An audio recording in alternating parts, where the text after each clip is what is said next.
All right.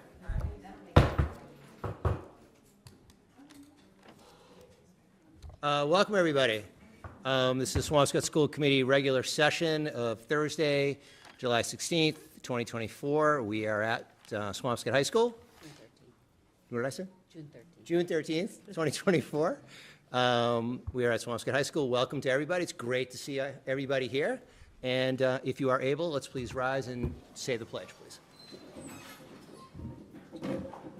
Pledge allegiance to the flag of the United States of America and to the republic for which it stands, one nation, under God, indivisible, with liberty and justice for all.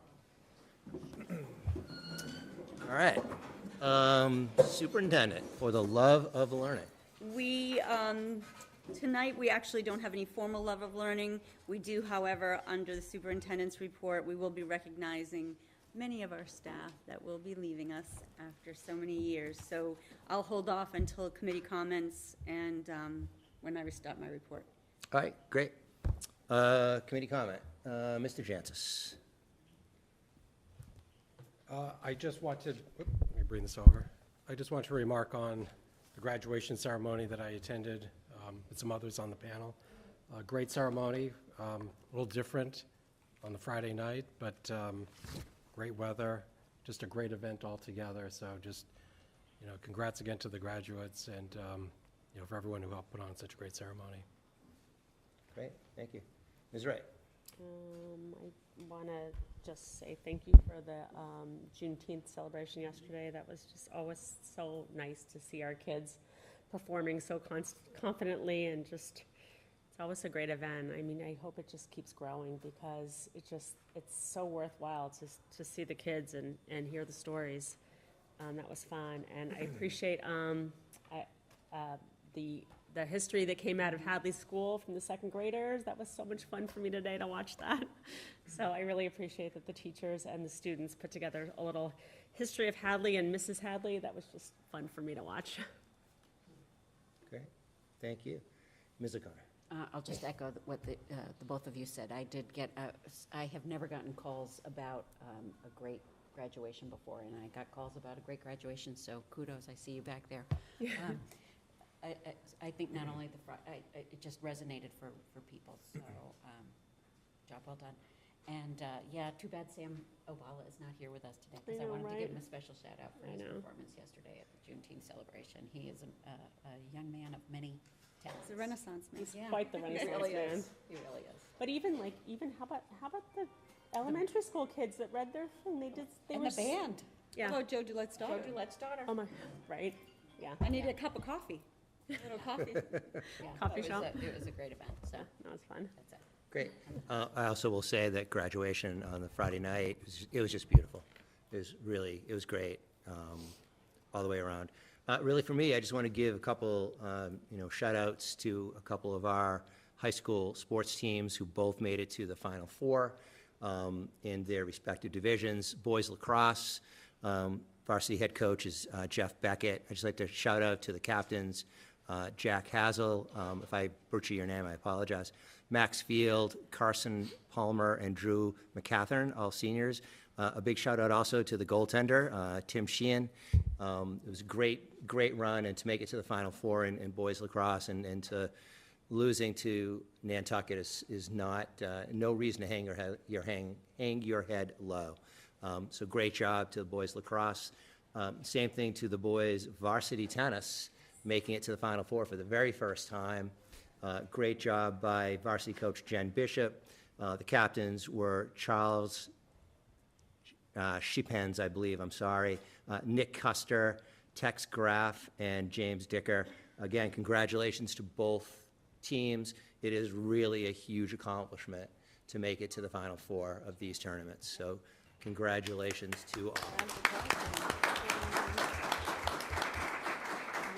think Jeff Beckett was also recognized as a leading coach. Right. Yes. That's He great. got his own award for that. That's fantastic. All right. Moving right along, reports and discussions. So we'll get right into the superintendent's report. And as I said, we are going to recognize our dedicated and retiring staff. I'm going to have the principals come down and recognize their staff members. The district has a little gift for you. I'm going to also ask that you remain down here so we can get a photo opportunity with all of you together and the principals. And certainly if the school committee would like to come up and shake hands and be part of the picture, we can do that as well. Sure. So why don't we begin with Clark? Come on down, Mr. Norkin. And once you're down, we can definitely stay down here.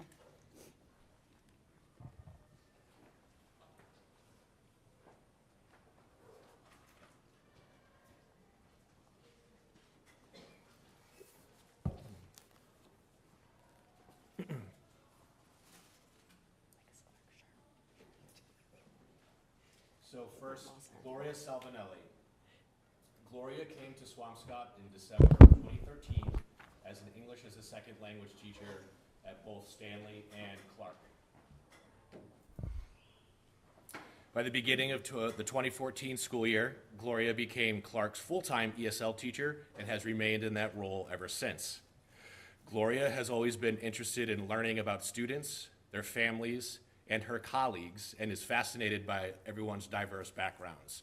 She describes Clark as her home and a place that feels homey because of the diversity in students and colleagues that she gets to learn about every year. She fondly remembers the relationships with families, the conversations, the letters, and all of the thank you notes. She has always valued the positive and supportive relationships with the Clark staff and the Clark families. She described herself as a lifelong student and found that working with newcomers and their families has allowed her to constantly grow from those students and their families' world experiences. Gloria seemed destined to be an English as a second language teacher, as her mother lovingly called her a wanderer. Before coming to Swampscott, Gloria lived and worked in Switzerland. She speaks English and Swiss German and is conversational in both Italian and Spanish.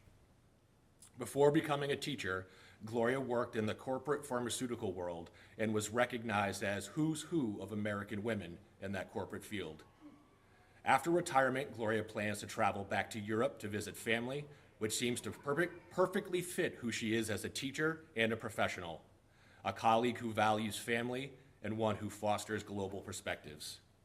Swampscott will miss Gloria and all that she brings to the elementary students, to the ESL department, and to the school community. Congratulations, Gloria.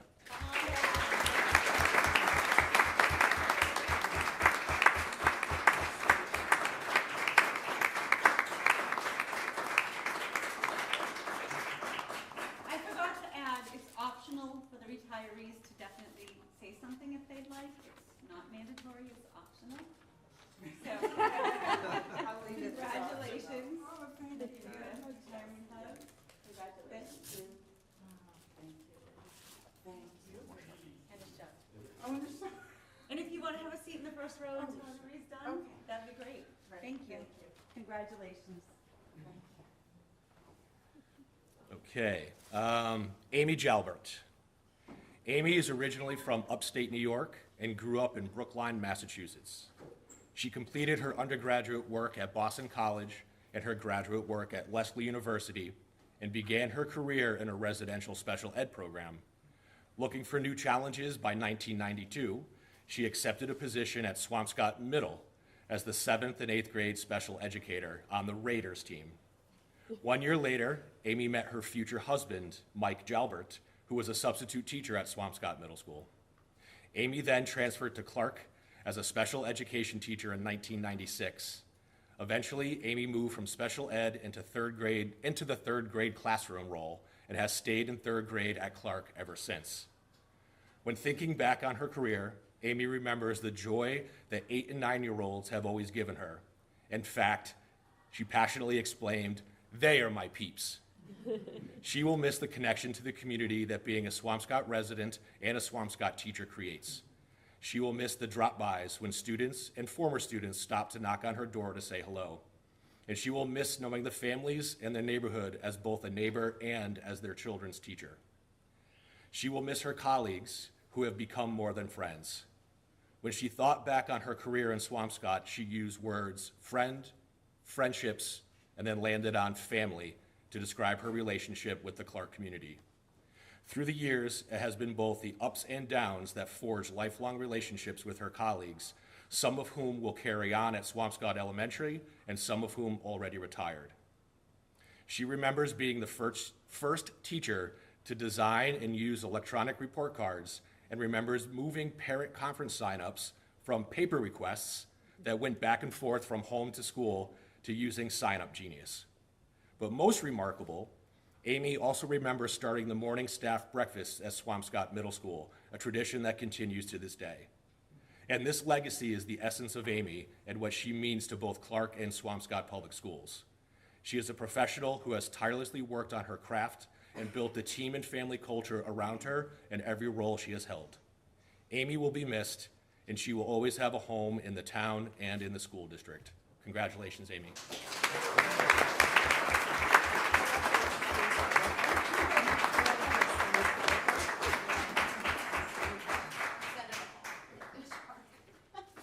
Do you want to say a few words? I think he summed it up. Do you want to keep these hard copies? Nope.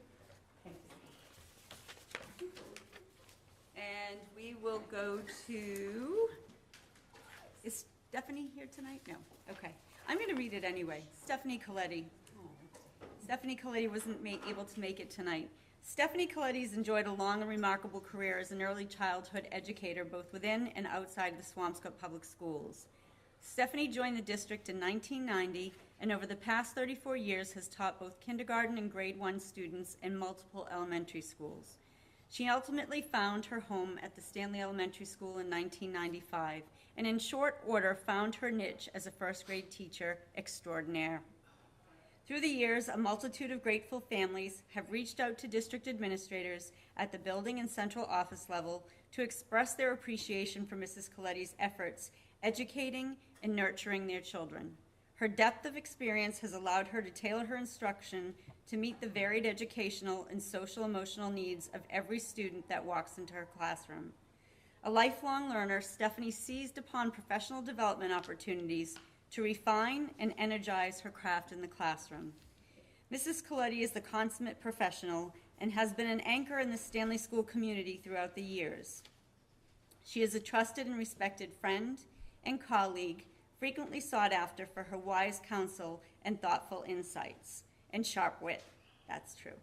Although we wish her well in all her future adventures, she will be greatly missed by parents, students, and colleagues alike. It is well known in child development circles that having just one caring adult in your life can positively shape the trajectory of later years. Without question, Mrs. Coletti has been the North Star for hundreds of children, and the world is a better place because of her. Let's give Mrs. Coletti a round.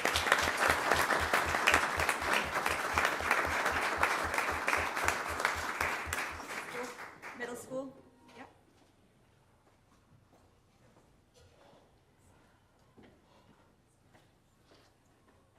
Hi. So first, Miss Karen Rebeck. Miss Rebeck, after teaching in New York for most of her career and then dedicating for 30 years, and then dedicating the last 11 years of her professional life to helping fifth graders at SMS become stronger readers, writers, and thinkers, Ms. Rebeck is ready to move on to a new adventure in her life. Her passion for teaching and her tireless work ethic in the classroom helped raise the bar incredibly high for our school. Anyone who had Ms. Rebeck as a student knows that she cared deeply about her subject matter, as well as each and every one of her students. Ms. Rebeck always went above and beyond during the call of duty. She put in countless hours into her work, but still made time to connect with her students, whether it was playing Foursquare with the class. And anyone who knows fifth grade and knows recess knows that that's a dangerous sport.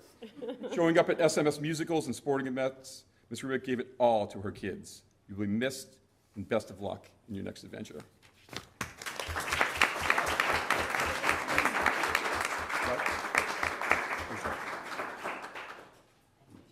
Did you want to say a few words? Okay. Hi, everyone. I just want to thank all of you, my colleagues and school board, principal, assistant principal, for all your support and collegiality over the years. It's been a pleasure to work for Swampscott. I'm going to miss all of you very much. I'm moving to DC, so I'll have to see you when you come and I was gonna say, yeah, we have a built-in chaperone now for the next KC trip. But it's been a wonderful place to work, and being in New England for the last 13 years, I guess 14 years now, has been a real treat for me, and came really unexpected, so that's the way life goes, right? You never know where your journey is going to take you, so thank you.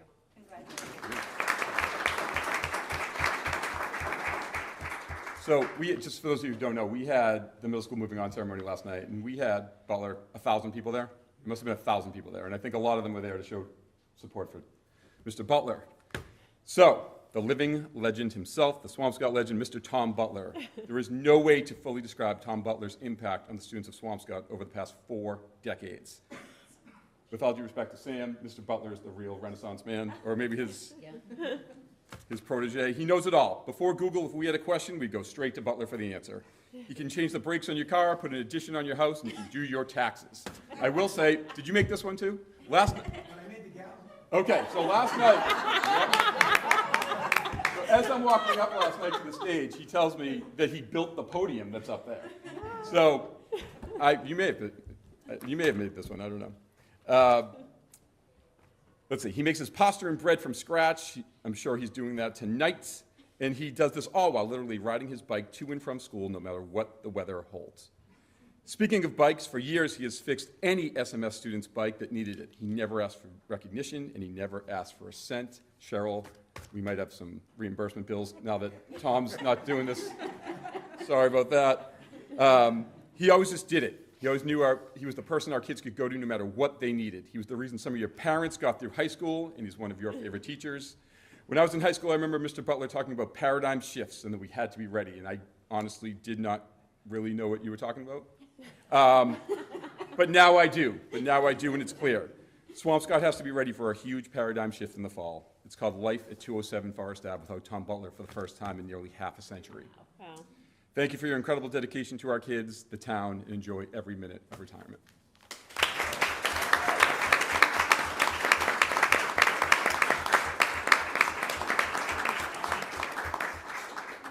Do I have to report this gift? Let's see, get the most money. $51. Yeah, I'll say a few things. I want to thank the people of Swampscott for the last 40 years. They've been terrific. The kids you've sent in have been wonderful. The colleagues I've had have been wonderful. You've been wonderful from Salem. We're both from Salem. So, and I want to thank Mr. Kalishman, great principal. He's been great to work for, and Emily.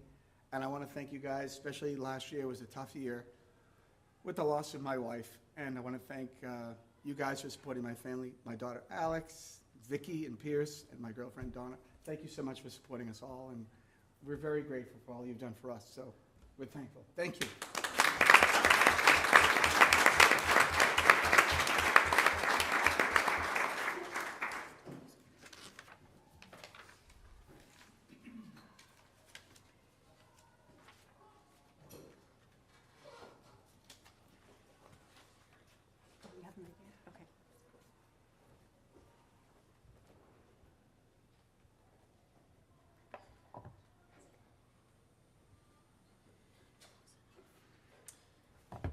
It is my honor to recognize teacher Russell King on his retirement from teaching. Russell began his career in Swampscott in September 2001. During his 23-year tenure, he became involved with this school community in different roles. As an educator, he taught all levels of math, and for 17 years, he was the AP Calculus AB and Pre-Calculus teacher. He coached the math team and served as math content leader, and perhaps most importantly, was a vocalist for the SHS faculty band.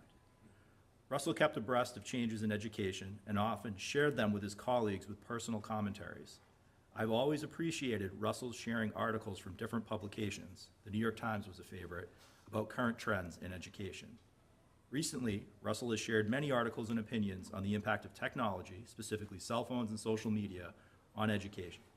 He's a meticulous lesson planner who often incorporates relevant real-life applications into his lessons. He often stays until the early evening working with students on extra help and lesson planning. There have been many nights when I would stay late for a game or an event and Russell's car was still parked in the parking lot when I would head out.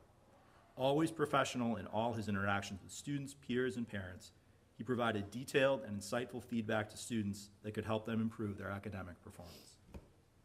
He has always held high expectations for his kids, and students often reach out from college thanking him for the rigorous education and high standards he held them to in his classes. He is the embodiment of a lifelong learner and has a passion for editorial writing. Who knew? Anna tells me you're pretty good as well. Russell, it's been a pleasure working with you for many years. Your teaching has had an impact on the lives of hundreds of people. Thank you for your dedication to Swampscott High School students. We will miss you and wish you well on your retirement.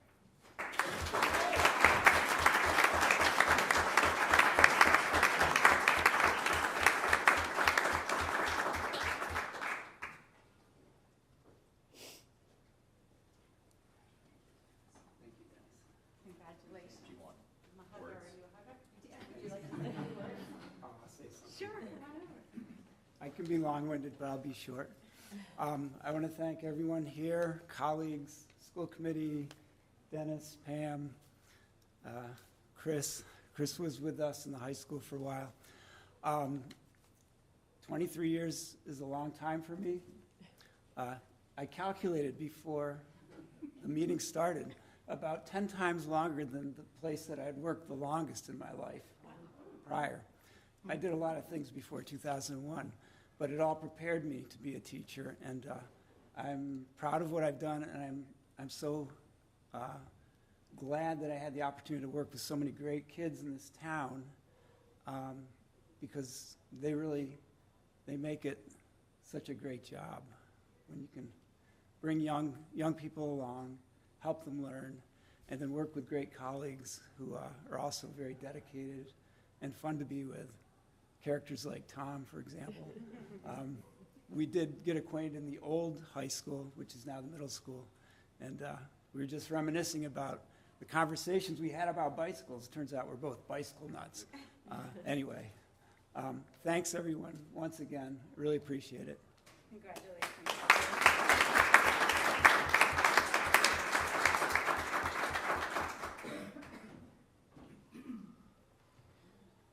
It is my honor to recognize Swampscott High School teacher Liliana Patrizio Lytle on her retirement from teaching. When Liliana was a teenager, she worked at Asbury Grove Camp for the Deaf, where her cousin Tony was a first-time camper. Tony is an autistic deaf person who was not diagnosed properly as a child. This 2-week experience changed her life as she worked alongside professionals who believed in celebrating differences and individual uniqueness. For the first time in his life, Tony socially engaged with his peers. This experience led to Liliana considering a career in education. Jesse Pope, the camp director, along with several others, offered to mentor Liliana once she declared her decision to pursue a career in special education. After earning her master's degree from Lesley University, Liliana began her career in Billerica Public Schools, later working at a charter school and as a special education coordinator. When she started her family, she decided to return to the classroom and began her career at Swampscott Public Schools in 2001. Liliana has been a dedicated educator who always pushes students to strive. She created an academic support strategies class that has been a model for executive functioning and organizational skills.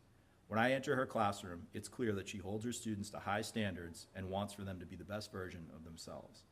And every morning I announce the Big Blue Bees. I implore that one of my B's is that we be champions for one another, and Liliana has always been that champion for students, ensuring that they get the support that they need. As her longtime colleague Lisa Green said, quote, "She was always a fierce advocate for all of her students. I truly admire her passion and dedication, and we will miss her greatly." She has also been a longtime mentor for many new Swampscott teachers, helping to guide them through the crucial first 2 years of teaching. She has no doubt shaped the careers of many educators throughout her career. While we are sad to lose Liliana to retirement, I'm happy to hear that she will continue working with kids after her time at Swampscott High School comes to a close. Liliana, the entire Swampscott High School community wishes you well in your retirement. You have shaped the lives of hundreds of people, and I am so thankful to have worked with you. Congratulations on your retirement from Swampscott Public Schools.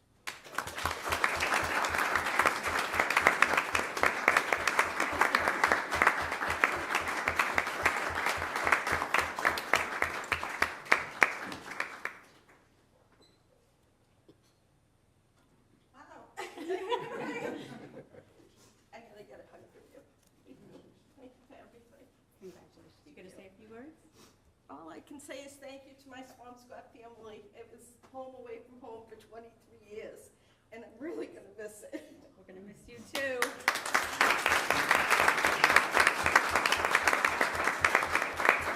Now, if I can have the retirees and the principals down here, if we can all fit, we'll get a photo, if that's Maybe okay? on this side. so Oh, that maybe, there's no yeah, screen. that would be Over great. there? Let's do it against the railing, and then some people can be on the back level too. So that The there's no school screen committee behind want to get in there too? We'll take the picture of you. I'll take a picture. You get in it. No. Do you, I don't think I should. do you want to use my phone or your phone? I just want to. So we can go on the second level, first level.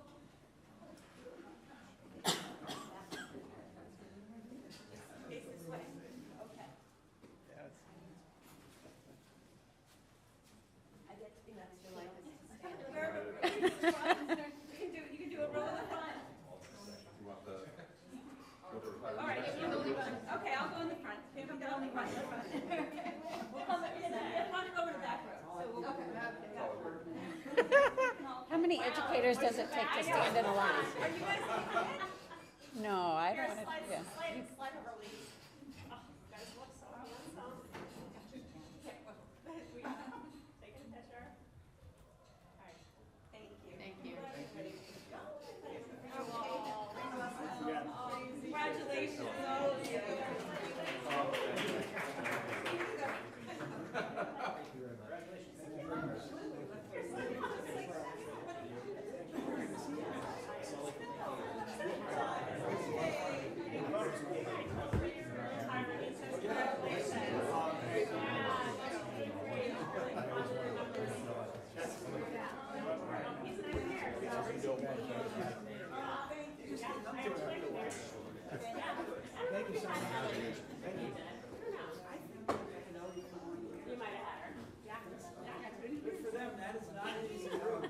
I know.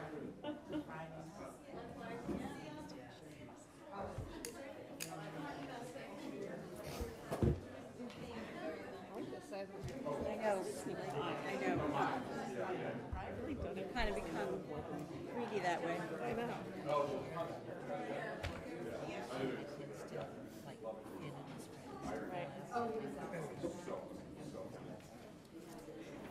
Ready? Yeah. If I could, just before we continue, I just want to say congratulations to all the retirees. I would be remiss if I didn't specifically call out, I mean, many of the people on this list had my kids in the last many years, but I do want to specifically call out Ms. Jalbert, who had my oldest at Clark, and of course to Mr. Butler, who had all of mine. So congrats to everybody. Thank you so much. You do amazing work. Thank you.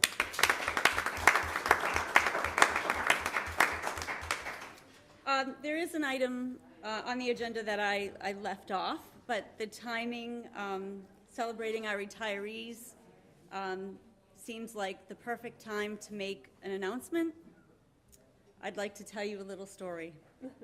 In the late summer of 1990, a wide-eyed, enthusiastic, maybe a little intimidated teacher aide started working at the Clark School, not knowing where she would be the following year at the same time. Here we are, 34 years later, and I'm still here. I cannot overstate how gratifying and privileged it has been to stay in Swampscott for my entire professional career, from aide to teacher to principal to assistant superintendent to my current role, which I've filled for the last 10 years. 34 years in the same district and the same tight-knit community. Wow.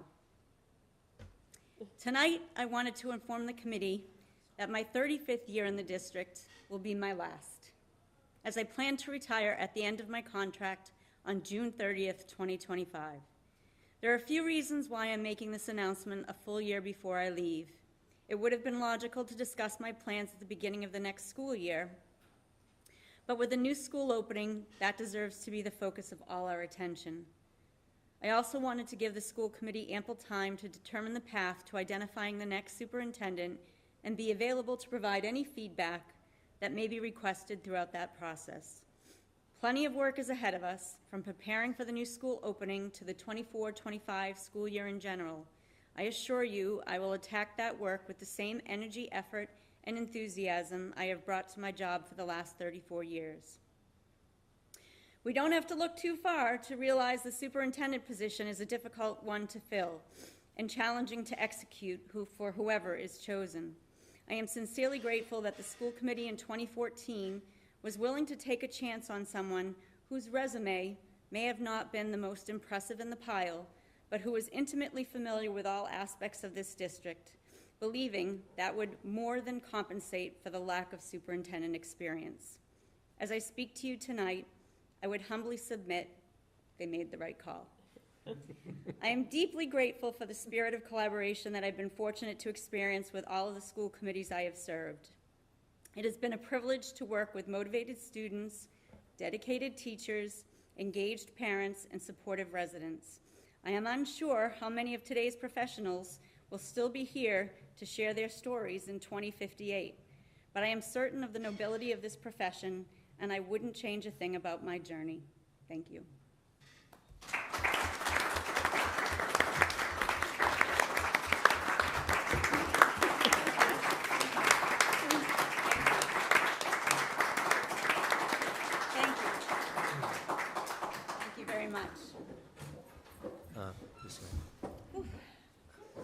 Thank you, Pam.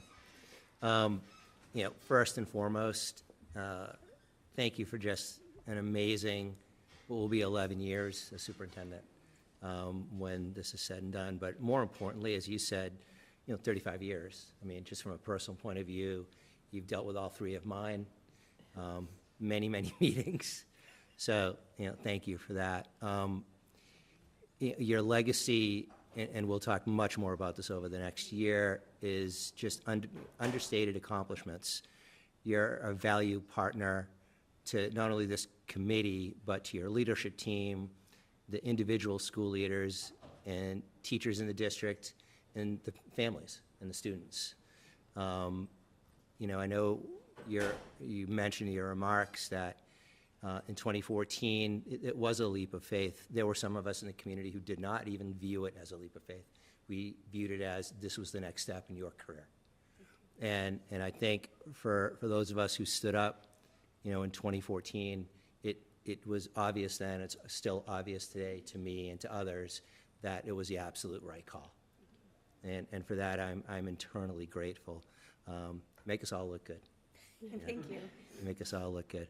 From a perspective of the committee, thank you so much for giving us all this time. Not only will we have to select a new leader, but you'll have that opportunity to help us with that new leader and talk about what makes this school district tick. It's not a 15 or 30-day thing. It's a full year of how do we continue on this legacy that you've created. So we're excited about that. And then just for the public, at our next meeting, which will be in 2 weeks, we will discuss our plan for the process of identifying the next superintendent of schools. Again, thank you for that extra year, for the one full year notice. It was really nice of you. In light of the current environment around superintendent openings, I think as a committee, we want to act, thoroughly and decisively about where we go. So thank you so much, and thank you. It's bittersweet, Really but appreciate it. I think we've created a well-oiled machine here with my team, and if it weren't there, I wouldn't feel as fully confident as I do in handing it off. But it's emotional. Great. Yeah. Amy?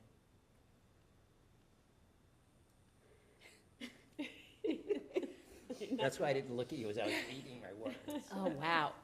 Well, as we always joke about that conversation that we had at Dunkin' Donuts. Mm-hmm. What better place for a Massachusetts gal? Well. I am so privileged to have been a part of the group that hired you, that took a chance on you, and having worked with you at Stanley before this, made it that much easier to help identify you as the perfect candidate. And I know you always say that we took a chance on you, but you also took a chance on us because this district is a very different place now than it was when you joined. And I think your leadership, as I look out here across the bench strength that you have on your leadership team, is something that we used to count on one hand. Each time there was a new player on your team who was really bringing in the bench strength that they were, and now it's double digits, and that's really a testament to who you are as a leader. And thank you for bringing our district to where it is. Thank you. Suzanne? Like ditto, times 100, and Pam, I haven't always been easy on you. Nope. But you know what? I tell everyone all the time, like of all the people who are leaders, like the one quality you want in people is the ability to listen and to adapt and to grow and to change, and you've embodied that. You've grown so much in this role, and you've listened to so many people, and you've been willing to sort of change so much about your behaviors without changing who you are. And that's just, that's a leader, right? And you were able to find people that complement your skills and create this team that's really just been great for the district, and it's going to be, giant shoes to fill. Thank you. Yeah. Thank you. John? Thanks, Glenn. Superintendent, I was thinking that you and I think, crossed paths about 13 years ago. Not at Duncan, but we crossed paths. We did. 13 years ago. You were assistant superintendent. Yes. And I think what impressed me back then was you were attentive, you listened, you asked questions, and ultimately you made a decision that was in the best interest of the student. And fast forward, I've been on the committee now about 4 years, just over 4 years. You've brought many of those same qualities to your work with the school committee, to your superintendent role, and it's really, again, it comes through with all the things that you do here, so it helps us. And like Suzanne, I know sometimes, I can be a pain, and, It's your job to push me. I didn't say I was all right, a pain, I will John. say, all right, I'm the pain. It's your job to push me, and you both do. You do. I stand corrected, so I'll take that one. But again, you've asked the tough questions, and again, at the end of the day, we try to do what's right for the students, even if it's difficult. So we look forward to having you for the upcoming year and as we embark on this process. So Thank you. Thank you all. And as I said, I will continue to pour my heart and soul in it. I just didn't feel it was right to hold on to that information once I made my decision any longer. And I certainly do not want it to interrupt the celebration that I believe we'll be having in August in the opening of a new school year. And then it would get too late, so thank you. So now on to business. First on the agenda is you have before you a bullying prevention and intervention plan. This plan was actually reorganized and really restructured and put together by Assistant Superintendent Martha Raymond and her team back in 2021. You all were copied on a problem resolution ticket that we had a corrective action on. And I have finished that corrective action. There were 3 points that needed to be done, and one, was providing training to certain staff members on our bullying prevention and intervention plan. They also requested that I give the date of when it came before school committee. And what was interesting is I dug through so many agendas. I went back to a meeting on October 13th, 2021. It was a policy subcommittee meeting that this draft came before. I was not able to find the actual meeting where it was approved by the school committee, so as part of the PRS corrective action, I responded that I would put it on tonight's agenda. It hasn't changed in any substantial way since the 2021 document. We have been using it with fidelity, with our incident reporting, with our safety plans for students, which was part of my report to the Department of Elementary and Secondary Education, but I did want to officially have it on the agenda, bring it to the committee, and have your approval of it. I do not believe there needs to be a vote to support it, but just making you aware of it. And what's most important is that this is available on our website. It is, the Title IX regulations are in there, this bullying prevention intervention. Links were made on the website that anybody can report a bullying incident. Mr. Craig Harris worked with Assistant Superintendent Martha Raymond and Erin Wilson to create, keep that data that Craig has always brought to you about the incident reports. So that's all really tied together. The other shout out that I gave in my corrective action report was that Martha Raymond and Craig Harris worked really hard on streamlining next year's district student handbook. And as part of that handbook, there is a link within this. So they really, really worked hard. You're going to be really in awe of the new handbook that's coming out. It's much more simplified with a lot of links to things that you need, and one of them is this bullying prevention and intervention plan. So although it hasn't formally come before you at a school committee meeting, all of the data that Mr. Harris has brought forward, you know that we've been using it with fidelity. So I put it on the agenda as an official check mark for the state. I am having a conversation with a supervisor to whom I submitted 10 documents and a report and a narrative to yesterday, and we're having a conversation next week. But we're in great shape. Everything was in place. I do think there was some training gaps that has already occurred. Mr. Harris trained our staff. They had to take an assessment. They passed the assessment with flying colors. So moving forward, we shouldn't have any issues. And I just felt that the committee needed to be updated on that. Thank you. Appreciate that. So we don't need to officially vote on it? No, just, I guess we should vote to approve. Would you say, Mrs. Raymond? Vote to approve? Okay. So I think just by having it on the agenda, we talked about it. I did mention in my report yesterday, I showed the agenda that it would be on here. That has been brought before you. But, you know, more than that, all the data that's been brought forward by Martha's department and Mr. Harris, you know that we've been doing it with fidelity, so. So who is the supervisor you have to speak with? PRS is a problem resolution system, Oh. and this particular complaint had escalated through the chains, following the chain of command, and so there is a supervisor.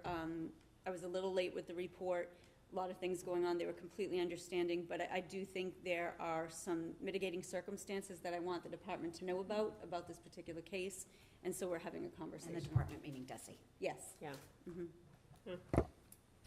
Okay? All right. Do you want us to just vote to approve? we really don't Or have you want to to. wait till the end? I don't think you have to do that. I think it's just, you've had an explanation, it's on Okay. here, the box is checked, That's yep. fine. Okay. And now I will turn it over to Dr. Bacon. She is going to be presenting the elementary literacy program and AP World History book. Thanks. Could someone just see if Mr. Mastronzi is in the, Oh, is he a participant? here with me tonight? Can you check this? Yep, so I'm checking. He's not? Okay. All right. He's not. Superintendent, could you pull up the PowerPoint or somebody who's in the Zoom? Who is controlling the Zoom? That's me. Okay. Grateful.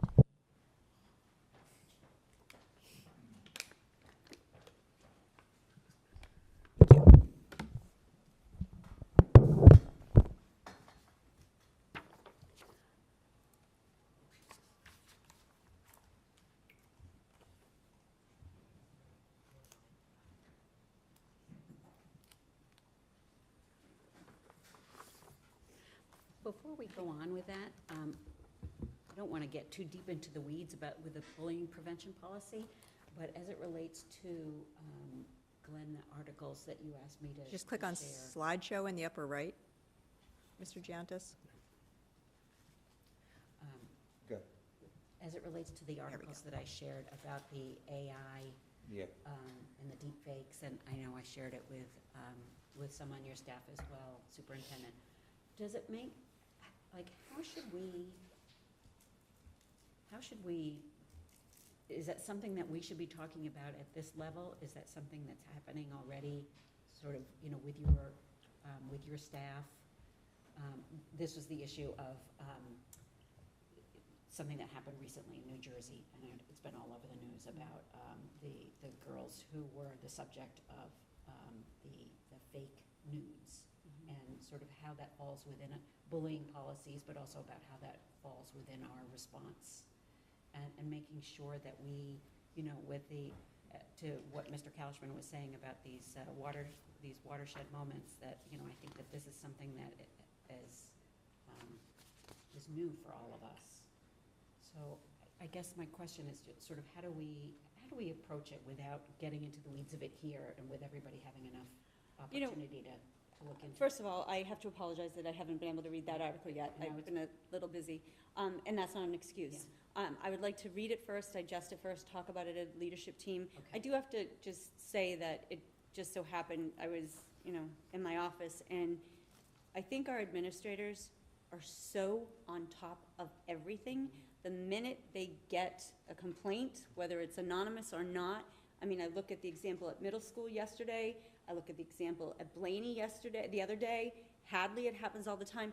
There is no hesitation that we are investigating immediately. And the process that has been established by Mrs. Raymond and her department and Mr. Harris, it is embedded in them that this doesn't wait. Everything else gets off your desk and you go immediately into investigative mode.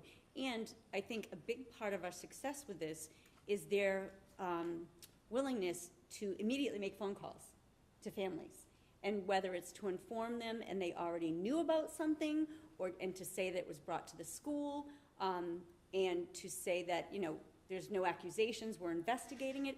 I think the open dialogue that is happening with families really makes the families partners in any investigation that we do. It's not a judgment like guilty. Yeah. It is, we're making you aware, this rose to our level, we're doing are you aware of it? We're doing a little investigation. So I would like to read the article, go back, talk to my team, and talk to you about that. One of the other things I was going to say is one of the things that I'm most proud of, and I think when Mrs. Raymond and Mr. Harris did this, it is how comfortable students feel going on there and reporting something to these people.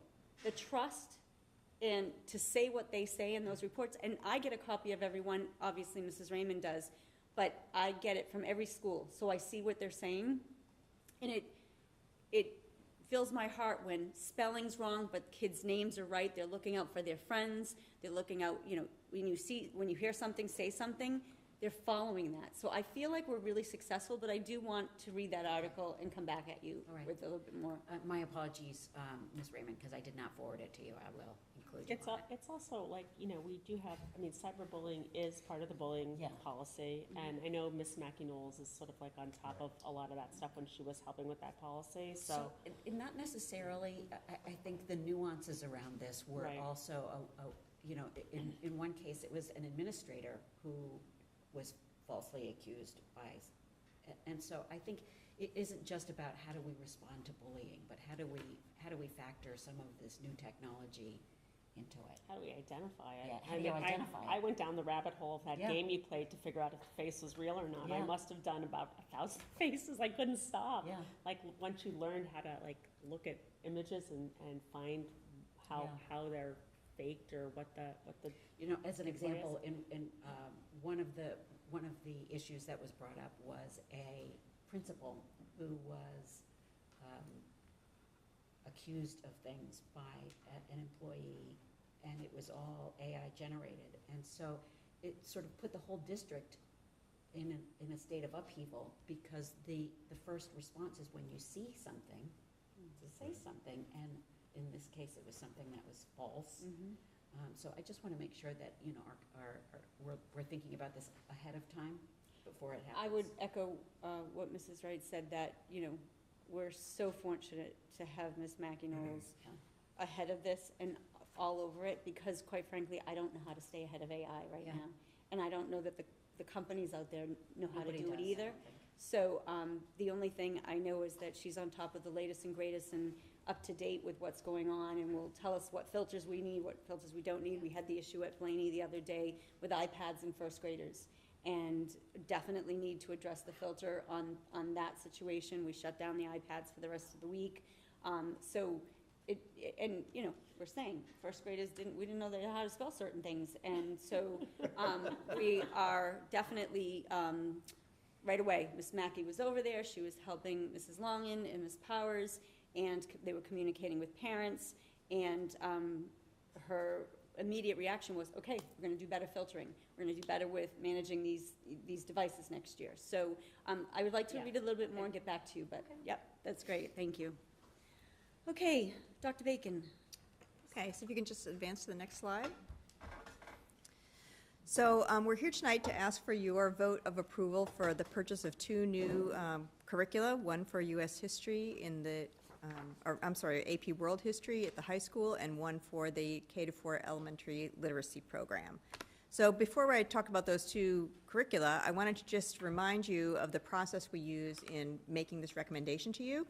So one of the things that we included in our Student Opportunity Act plan was to use a systematic and inclusive process for the selection of new high-quality instructional materials. That's one of the big levers that we can use to really advance student learning.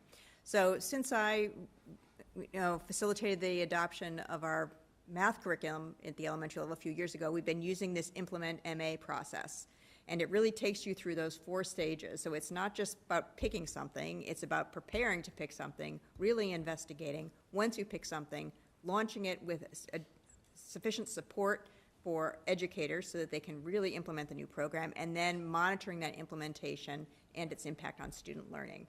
So we started this process in both these contexts that I'm talking about tonight with developing, we had a team of people who developed a really clear instructional vision for what they were looking for. And then they sort of narrowed the field, considering all the possible curricular or textbook choices out there and third-party reviews of those and the vision that they had just developed to sort of narrow the field. In the case of the elementary curriculum, they piloted 4 different curricula at the elementary level. In the case of the high school, they didn't pilot the materials. But then the other phase, which they all participated in, was collecting input from stakeholders, which included teachers, and families, and in the case of the high school curricula, students. So they made these available and had different kinds of opportunities for people to input. And then the committees involved made a final choice, and that's the point at which we're at tonight to bring it to you to seek approval for our final choice. We can go to the next slide. So one thing that the Implement MA process reminds everybody who goes through it is that what you're looking for when you adopt a curriculum is a strong horse and not a unicorn. There's no perfect curriculum out there. Anything you're going to find, you're going to have to supplement and figure out how to make it work for your context and your students. So that's the philosophy that's been reiterating to all the teams who've been working on this over the years, because there's this tendency to want to search for that unicorn, but there is no unicorn, and people will remind you of that. So tonight, the 2 new programs are Into Reading for our K-4 literacy, and a textbook, which unfortunately Mr. Mastrazzi was supposed to bring, which you don't have in front of you, called Worlds Together, World Apart, as the new AP. So these are the old ones I wanted you to see for contrast, but I couldn't find, I went up to his office, but I couldn't find the new one, so I'm sorry about that if you need to delay the vote. You can go on to the next slide. So Into Reading, oh, it's very tiny on that screen. Hopefully it's in front of you. These are some of the benefits and the concerns that the committee found. There's been a lot of talk over the past few years about the science of reading and using the science of reading to inform the way we do literacy instruction, which is different than sort of a different approach that was popular maybe 10 or 15 years ago when we selected our current reading program. So this program follows that science of reading model. The teachers were really happy that a lot of the text that you see in the books that I have provided you, the student-facing texts, are drawn from very famous children's literature. So they really liked that element of the program. There's lots and lots of materials to support diverse learners, English language learners, students with disabilities or other kinds of learning gaps from prior years. One of the challenges we faced was finding a curriculum that really did a good job at the kindergarten level, and that was sort of a tipping point between this and the other finalists, as the kindergarten teachers really felt that this was much better and more cohesive at the kindergarten level. So those are some of the things that we found beneficial of the Into Reading curriculum. Couple, and again, there are things that it lacks. It doesn't have presentation slides. You need to print out, there's not a, in the text, in the student-facing workbooks, all the grammar and spelling is not integrated in there. You have to print them out separately. So, every program has little things that you're going to have to adjust to, but the committee felt, and the teacher input that we received, and the family input as well, all felt that this was the best choice for our students. And that's where we are with that one. If you want to go on to the next slide.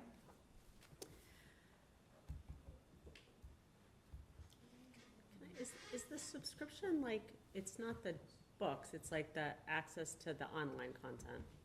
Yeah, well, so there's many parts. So there's a one-time cost for durable materials like the teacher's manuals and other kinds of teaching aids and things like that. That you just pay up front one Right. time. Then these are what you have in front of you, the student consumables, which you need to buy every year. So these. But why are they consumable? Like, If you page through, I mean, I see that, but, you'll see that there's writing in there, right? so you wouldn't photocopy this and make, So that's maybe something that we think about and consider, because that's an ongoing cost. That's not even in this $157,000. That's just the one-time, actually it is. So, that's something that we could maybe consider. it just seems like when I was I only looked through this book, grade 2. Yeah. And so other ones could be different, but there's really only like 2 consumables every sort of, Well, there's Every notes. few pages, right? There's Right. notes on every page. right, but I'm Yeah. just saying, there's like, it just seems like this. But the cost of copying paper, I'm looking at is it- Cheryl. yeah, I don't Right, know. but we I don't mean, copy the like, whole thing. You could what just, is- I see what you're saying. You could sort of have Yeah, students. well, right, there's copyright yeah. issues as well, so. Well, not for this, No, but, yeah, anyway. yeah. I understand what you're saying. Yeah, I just, So that's- like, when I just saw, for Right. me, I thought it was gonna be like a lot of workbook pages, like vocabulary exercises Yeah. and all that other stuff, but it's really, but And it's not, but it could be, obviously, I didn't only look at 2nd grade. Yeah, and the other finalist program that we looked at was much more like that. There was a lot more writing in the actual student workbook. That's one of the disadvantages of this program, but ultimately they felt the other things. And I think first grade, if I have first grade over here, there's probably a lot more interaction within this. Maybe not. No, like at the end of each chapter, like it just, I was thinking maybe 3rd and 4th grade might have more, but, yeah, I was just. That's certainly yeah. something for us to consider as we Just curious. price it out into the future. So the 2 components are the teacher manuals, the student interactives, and then the online subscription, which is something that renews every year, which has a lot of different pieces to it. So there's all these different Are the pieces. books online? Yeah, everything that you see printed is also online so that teachers can project it as they're teaching. Thank you. Okay. So now onto the U.S. history curriculum. So there's a sort of a little bit of a backstory about why we're requesting a new AP or a AP World text. This will be a new course for our students. One of the things that the history department has talked about, it's been sort of part of their philosophy for a few years, is to really focus on world history as opposed to a strong focus on U.S. history. They felt that better prepared students for the world that they're entering, and it's been part of their curriculum. The current sequence of curriculum that you see now there is that students take 2 years of world history as 9th and 10th, take U.S. history in grade 11th, and then take electives in grade 12th.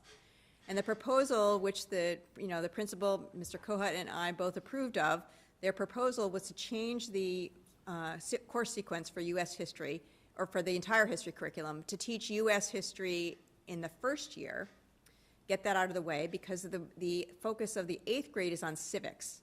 And some early parts of U.S. history and the founding documents, that's all covered with 8th grade. When we were teaching U.S. history at 11th grade, kids didn't remember that, so they spent a lot of time reviewing that. And as well, the U.S. AP history curriculum, students had a choice of either, ACP U.S. history or AP history in the 11th grade. And they felt that trying to push a whole year of AP history into 1 year when students hadn't had any history prior to that was challenging. So they came up with this new course sequence to do the regular U.S. history and get that, which is a graduation requirement in Massachusetts, get that out of the way in 9th grade, and then spend 2 years doing world history, but instead of teaching AP European history as it's kind of an alternative or an elective in the 11th or 12th grade, teach AP world history in tandem with the ACP world history. So both of them, both levels are going to follow the same course order and curriculum, or the same course topical order, put it that way. And this textbook that they'd like for us to purchase is specifically for the AP World, which is, again, a new course, and we're required to have a textbook that's approved by the College Board for the AP course in order to market and count that course as an AP course. So, and you can see in the next slide some of the, advantages and disadvantages which they found in this particular curriculum. So you can see the old textbooks we brought are pretty old and outdated. So the new textbook has a much broader range of perspectives in terms of the readings in the textbook. There's a lot of primary materials incorporated into the textbook, which is the main thing that the history department wants to teach, is how to read and analyze documents rather than necessarily just consume and memorize facts. So that shift to a more document-based curriculum is part of it. And the students who reviewed it and the teachers also really liked this particular text as the basis. Is this text meant to also be used with ACP?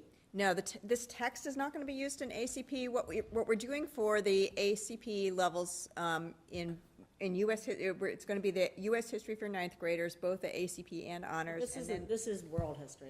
The yes, but what I'm saying, okay. There's a connection. Oh. So we've also last year or this year we purchased for the first time a curriculum called Choices from Brown University, which is 41 different independent units that you can mix and match that cover U.S. history, world history, some other topics, and you can mix and match them to create a curriculum for yourself. Cool. So that's an online resource that's totally online and used online by the students. And so this year the history department has spent time putting those modules together in ways that will support the new U.S. history curriculum in grade 9 and also the beginnings of the ACP world history in grades 10 and 11. Is that open source, or are we paying for that? We're paying for that, but it's $2,800 a year. Wow. Which is a good deal. Yeah. Right, and it's a ton of material. It's very accessible. Again, a lot of primary source documents, a lot of interviews with people, activists and scholars, and it's extremely engaging for the students. Right now, I know Miss Bander was just doing a unit we were piloting this year on comparative genocide, which is really very interesting for students, and it's sort of a different way of teaching about it.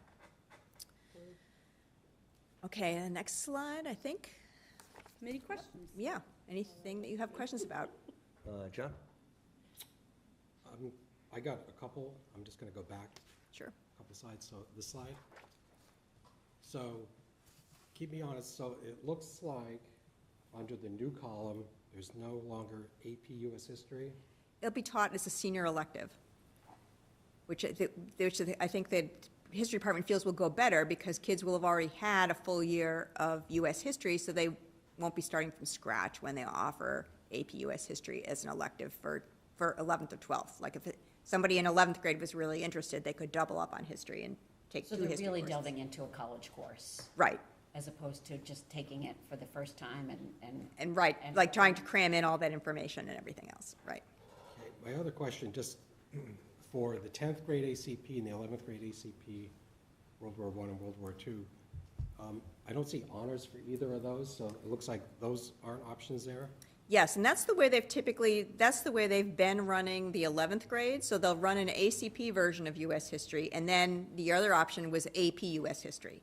So instead of having an ACP level, an honors level, and an AP level, what the history department has decided to do is use the AP course as their honors version, right? So if a student wanted more challenge, they would take the AP version of the course.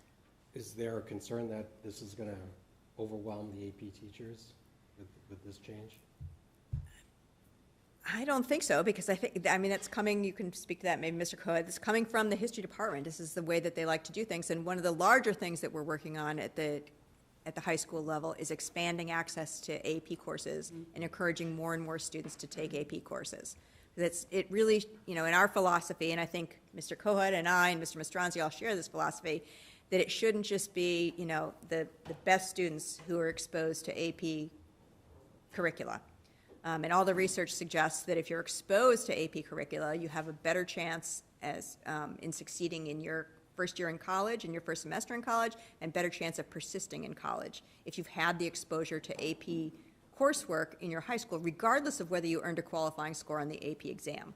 So it's really that exposure to the teaching and learning and style of education in AP courses that we feel is valuable. Right, so maybe a better way to hearing that, to phrase that question then would be, under the current column, I know there were some challenges getting through various AP courses, getting through all the material before the test.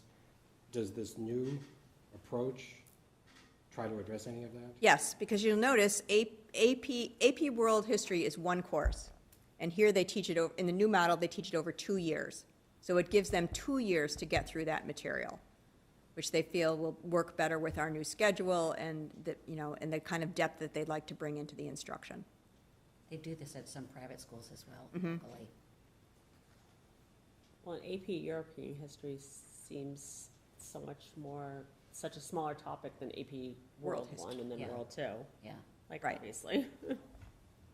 Yeah, and the World 1 and World 2, that's not an AP distinction. That's just our way of saying we're going to break the AP World History that's approved by the College Board into 2 parts and teach it over 2 years, right? It's not 2 different AP courses, it's 1 AP course. So are people taking the AP exam after 11th grade? Yes. Oh, That was Mac's question. Yeah. sorry. No, that wasn't a criticism. That's a good question. So, Susanna? No, it's okay, I already just interrupted a lot. Amy? No, I have questions not so much about your recommendations, but about budget, so that I'd like to just kind of hold those till after. Okay. My only question, same for me as budget, is can you just tell us, what was the genesis of even going in this route? New curriculum, the genesis, like how did it start? What's the thought process of the history team, the history department team to make this change? Well, I think some of the things I had mentioned is they were finding that teaching the way that they were teaching was a challenge in terms of getting through what they wanted to get through with the AP US curriculum. They felt that it would make more logical sense to follow U.S. history right on the tails of the 8th grade focus on civics, right? That made more logical sense, and many, many schools do it this way, Right. and get the U.S. history requirement. I think also it was sometimes, I guess that would work in the other way. Do you remember anything from the guidance department about getting kids? Because I think more schools teach it earlier. So I think I've had comments from the guidance department about, so you get a transfer student coming into the 11th grade. They've already done their U.S. history requirement. So are you going to put them in world history with a bunch of freshmen as a junior? I remember guidance bringing that up, but I do remember some teachers in the history department mentioning This book was published before your kids was born. Right. But in terms of the textbook, 1995, it's cyclical, we're on a cycle, so right there, that's a turnoff, we need to address it. Right, we need to have more sort of Right. contemporary, high-quality last materials. And chapter. again, thinking about Like teaching and countries that learning. didn't even But exist. the most recent, but the last chapter is 1945 to present. Oh, that's just,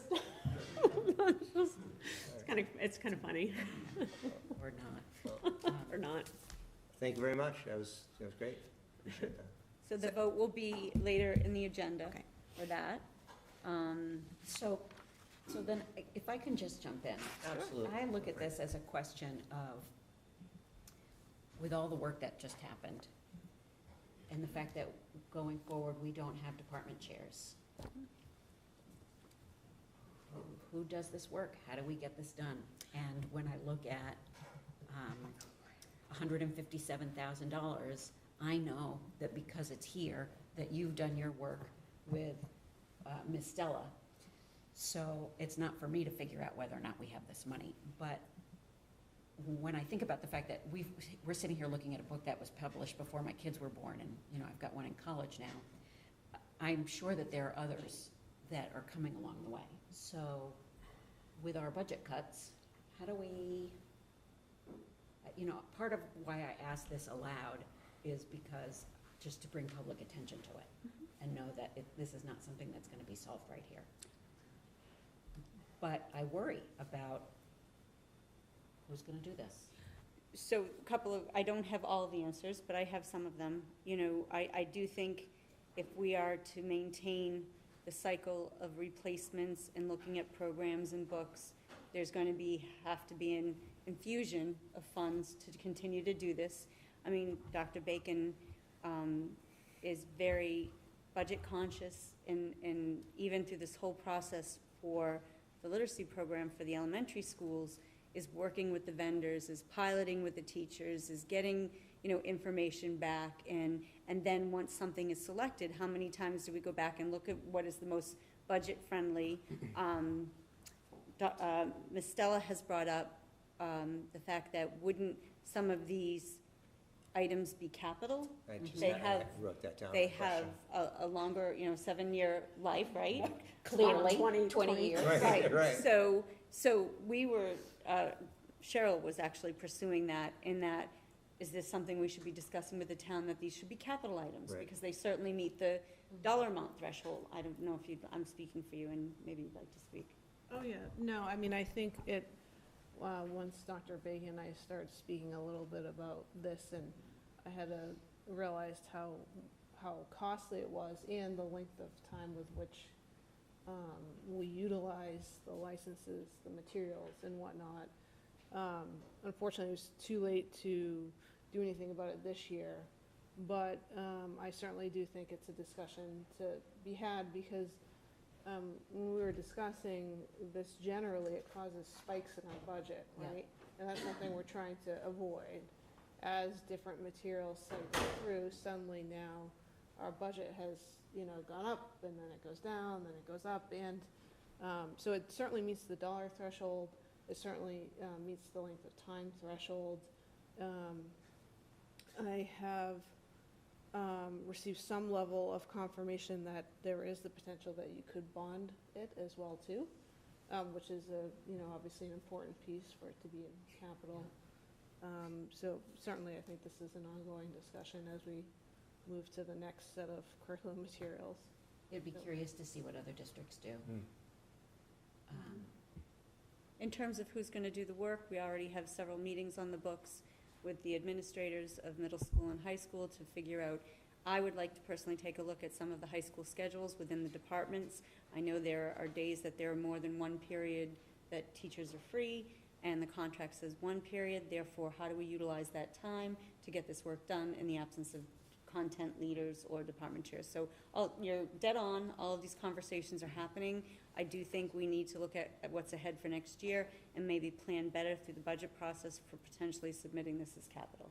So the sort of tangent to that is when Ms. Mackey came on board as our director of technology, because there's somebody dedicated to it, we no longer have computers that are 15 years old. Right. As you have been working through this, obviously, this means that there are going to be fewer and fewer books that are 20 years old, or programs that are 20 years old. So in some ways, I think, does it become a more regular expenditure? And that it hasn't been a regular expenditure because we haven't had the staffing to keep things up to date. So, it's like the chicken and the egg. Well, I like that we're having this budget conversation right now, immediately after, it's not even the new fiscal year. Yeah. So I think we just keep it at the forefront. Dr. Bacon comes forward, what's up for next year? Even at the beginning of the year, so as we start to go into the budget cycle, we can have these conversations. Well in advance. Right. Yeah. Because if you really think about it, if you can kind of picture what the capital budget and expenditures are in the town warrant, it does go out many, many years. And that may give us an opportunity to replace books that aren't 20, 25 years old on a much more consistent basis. Well, you did create a cycle of textbook. We have that, right? Like, Yeah, Well, we have an inventory, so when I came, there was no inventory. So now Right. we have a complete inventory of all the textbooks and when they're, and I have been looking. So like every year, like I generally bring like one new AP, so those are starting to cycle through. Right. And then we have big things like an entire literacy program for a grade span. Right. Right? So we did elementary math, then we did middle school math, now we're doing elementary reading. Next on the docket will be middle school reading. right. Okay. No, like I know, like, yes, we have some predictability. Yeah. Sort of like, a boiler schedule, Yeah. whatever. Interesting. Thank you very much, Dr. Bacon. Thank you, Dr. Bacon. And now we have another highlight of the night, and that is our school improvement plans. As the committee knows, we have been way behind on this in terms of current improvement plans. And I do want to say, I'm really excited that the amount of time that the administrators got their school councils together, the needs assessment surveys they've done.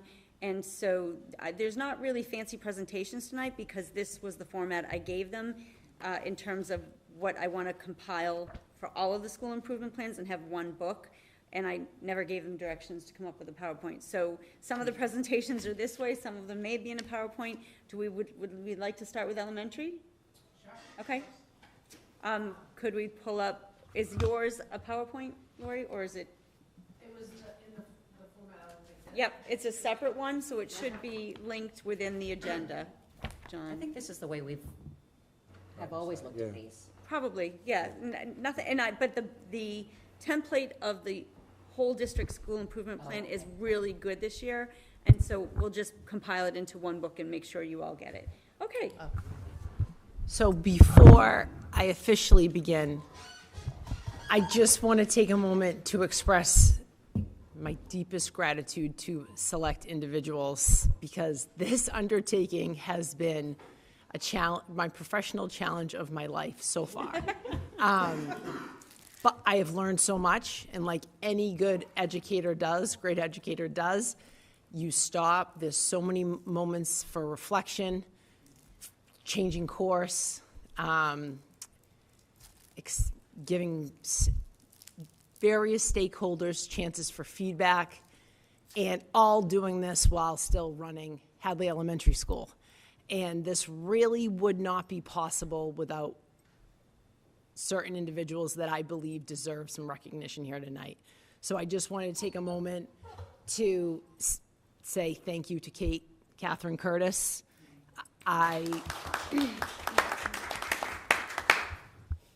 Many of you may not know this about me, but if I ask for something, I like it done. Like, I'm very efficient, and there is no one on the planet more efficient than Catherine. So I appreciate Kate. I really do. Thank you. And another individual, she is not here tonight, but she really stepped up for me and our team, and that is LaTanya. Anything I've asked of her in her lane and even out of it, just she has done so much to help our team, and I'm so grateful for her. And of course, Jay. Jay has done such an exceptional. Sorry,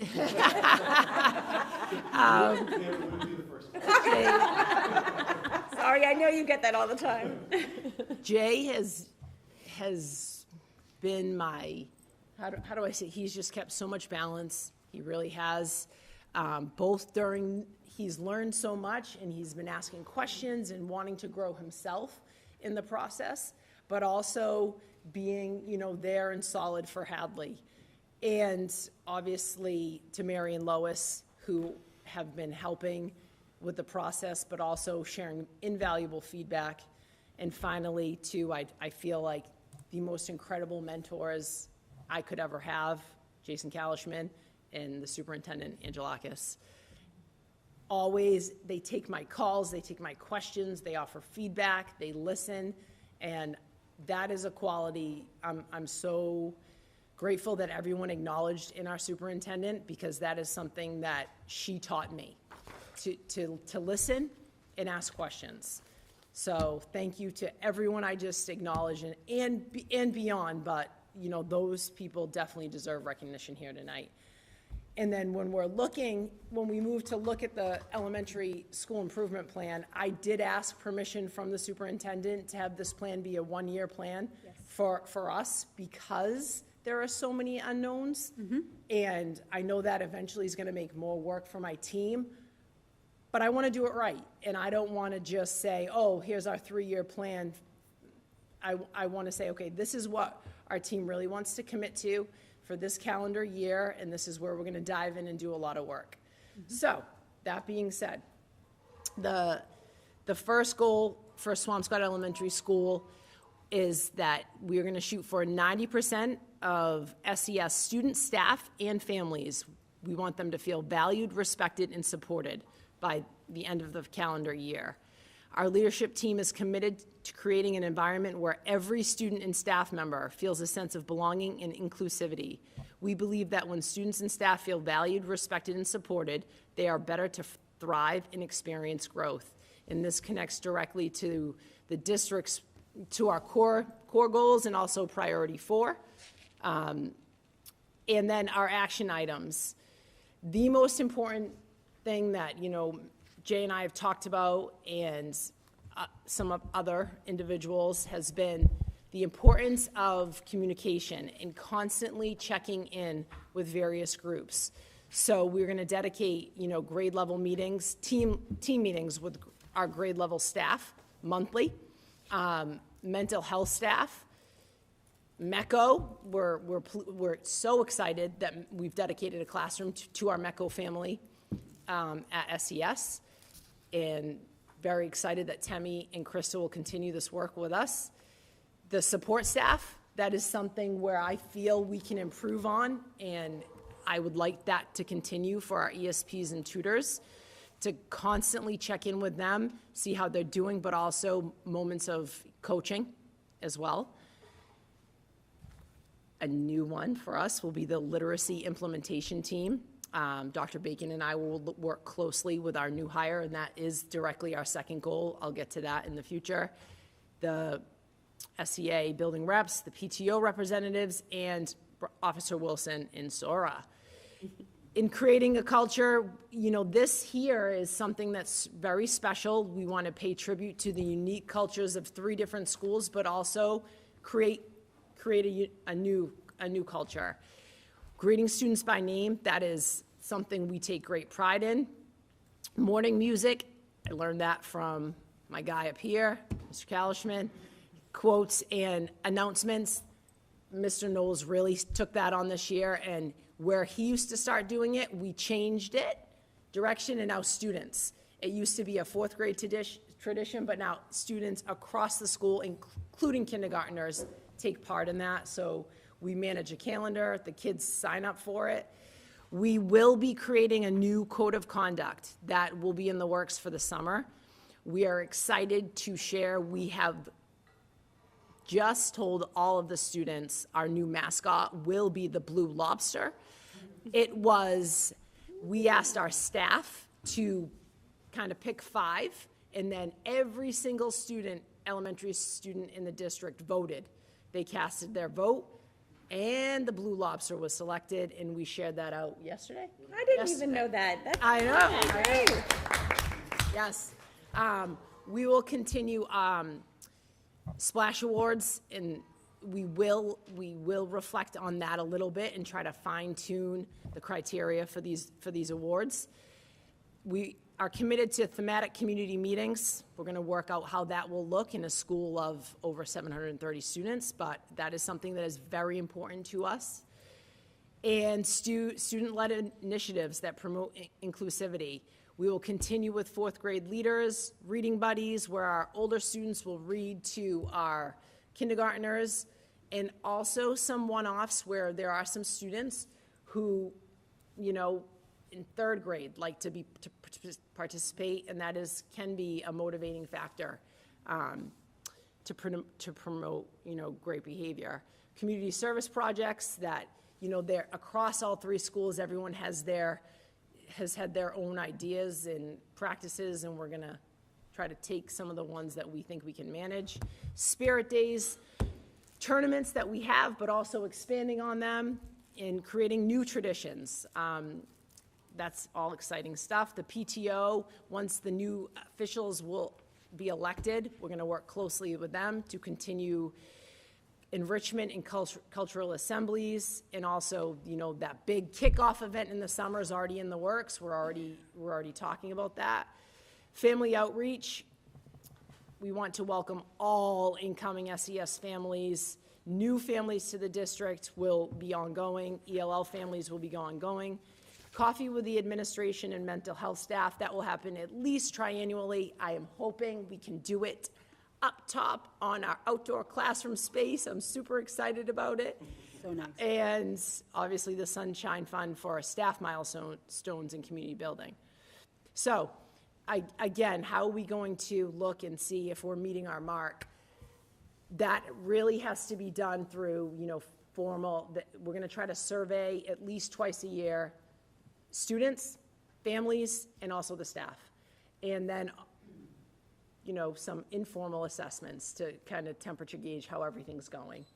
And with our staff, that is gonna be, through continued meetings, monthly, really. So, any questions about our first school? Guy? A lot to do. We do.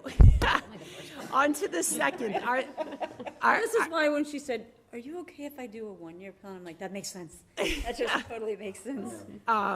Our second goal is really focusing on, as Dr. Bacon was talking about, our new program into reading. It is really geared towards this, and our goal is to implement whole and small group elements of the literacy program in 100% of K-4 classrooms by the end of the year. And we are going to, this is gonna be we're gonna constantly evaluate where our stakeholders are at and push, but also realistically. We're taking on a lot, but our staff is ready. They haven't had a literacy curriculum in years, and they're ready for this. They're excited for this. And we're excited to bring on Jessica Gelb, who was just hired as the literacy programs implementation specialist. She will start with us over the summer, and we will plan and start our rollout plan throughout the year. And again, I got to see her in action over at Stanley and Allison Norton's classroom. She did a phenomenal job, both working with students and also with the staff. So she will continue that practice, going in model lessons, but also coaching the staff, both scheduled and as requested, and continue the work with Dr. Bacon, myself, and my leadership team. And we'll also like to, family updates, keep updating the families on how it's going, and, maybe one of those, coffees will be focused directly on this new curriculum piece here. So that is our second goal, all about into reading. Any questions? I have a quick question about Sure. Ms. Gelb. Where was she before? She's very excited to join us because she's currently in Lynn, in this role right now. But she said she was working across 26 schools. Is that correct, Dr. Beacon? 26 elementary districts. She works at like 4 or 5. Yeah, so she's excited to have a home base. She will be housed in SES with us. And is she a consultant? Is she an employee?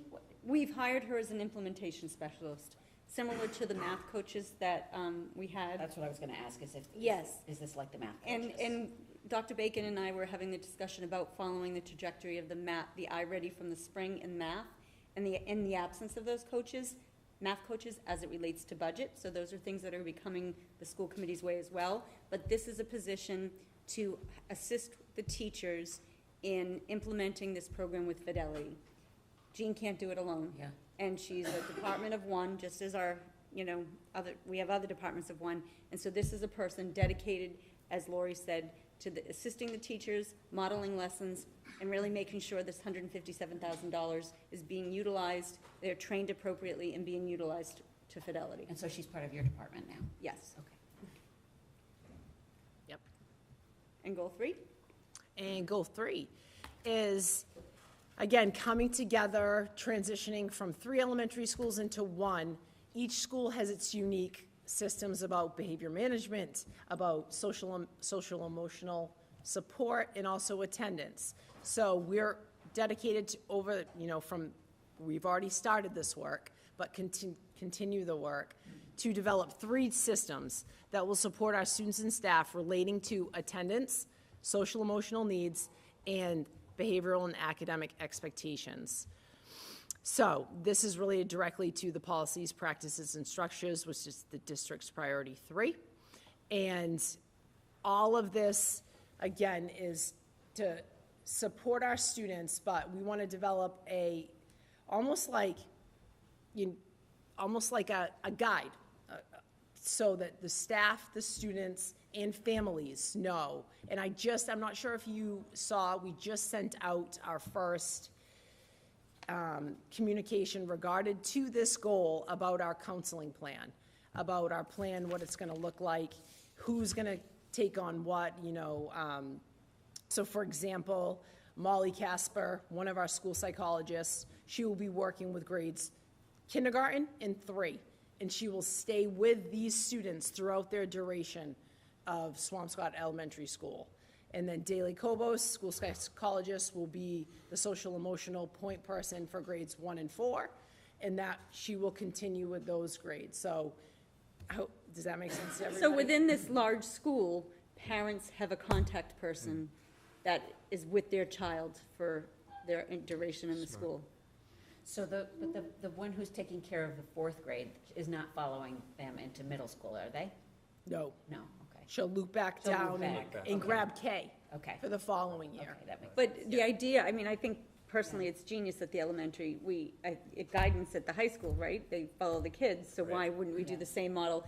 It's the connection that the students will have, but it's also the comfort that the families have. They don't have to tell their stories all over again and give history. And I think it came out in a parent square. There was a beautiful graphic. It was really well done, your parent square. Yeah, it looks something like this. Yeah, just happened to have it with you. Yeah. Good job.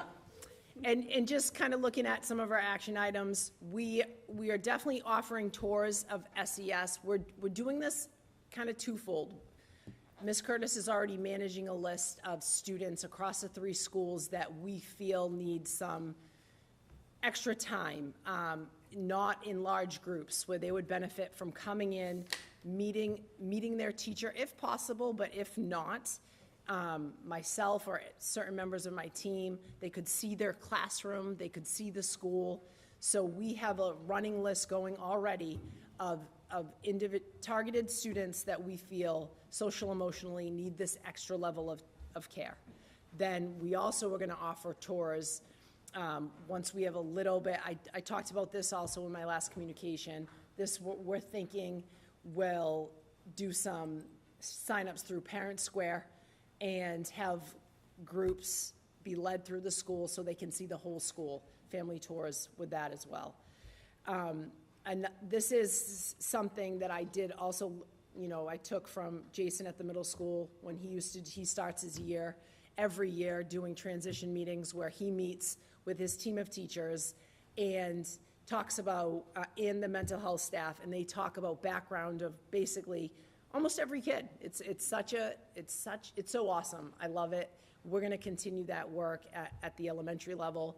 So now that I have all of the grade level teams together, Mr. Knowles, myself, and my administrative team, we'll go in with our social emotional staff and kind of give grade 2, okay, let's talk about who your grade 1 students are. And not just behavioral students, but, who's this child and how can you connect with that child?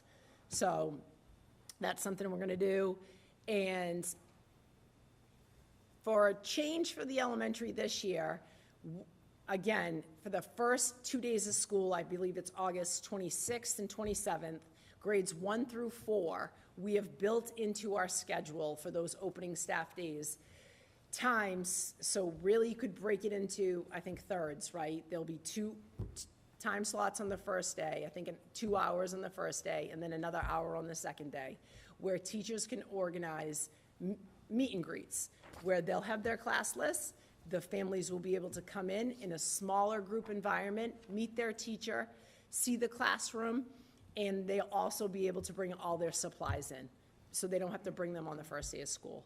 So that's being planned, and then the kindergarten visitation day for this year is going to happen after the screening. They'll be able to know who their classroom teacher is, come in, see the teacher, see the classroom, and that's something, again, to really, really focus on this transition piece for all of our students. And we will be, I know the district worked really hard, Dr. Bacon, Martha, and Craig, to fine-tune our attendance system, our attendance plan. So we're going to be reviewing that and then really taking that work and implementing it into the elementary school. And this piece here is where we're going to do a lot of work over the summer with my team. The behavior management system, we're going to, the same way that the counseling system has been drawn up, we're going to come up with almost like a behavioral flow chart. This is your person. Yes, Jay is in the upper school, but when do I call Jay versus when do I call Molly Casper for grade 3 and things like that? And when is the principal called into this? And obviously, visibility is huge. Our goal is continuously to be in the classrooms every single day, to know these kids, because at the heart of all of this, connection over everything. And that's, connections with staff, connections with students. And I talked to you about our counseling plan, community meetings, that will happen monthly, lunch bunch and social skills groups weekly, and I guess this little one I'm very excited about. It's something I want to tackle this year. It's brand new. Peer mediation, restorative practices, and something I like to call movement management. Something that's brand new. We're going to start this year. And Mr. Knowles and I will speak to you a lot about the young ones need to move. And what we've noticed is when we do have some behavioral issues and challenges, we get these the younger ones moving, and all of a sudden it's a quicker de-escalation back into the classroom. And there is, using, we have some ideas about how we can even use our PE staff to support this practice. The earned reward on the token may be an extra, PE class or an extra PE time. So that is something that we're going to spearhead this year and just see how that goes. And expanding on the SEL work that was started this year with the Harmony program, kind of building off that and expanding that. I know this was a lot, but Wow. Yeah. Sounds awesome. Wow. There just so much, I look forward to hearing throughout the year how this is going. It's an awful lot, and I appreciate the diligent effort that went into this. It's incredibly exciting. Thank you. We're so excited. We really are. It's great. I wish my kids were going into elementary I know. school.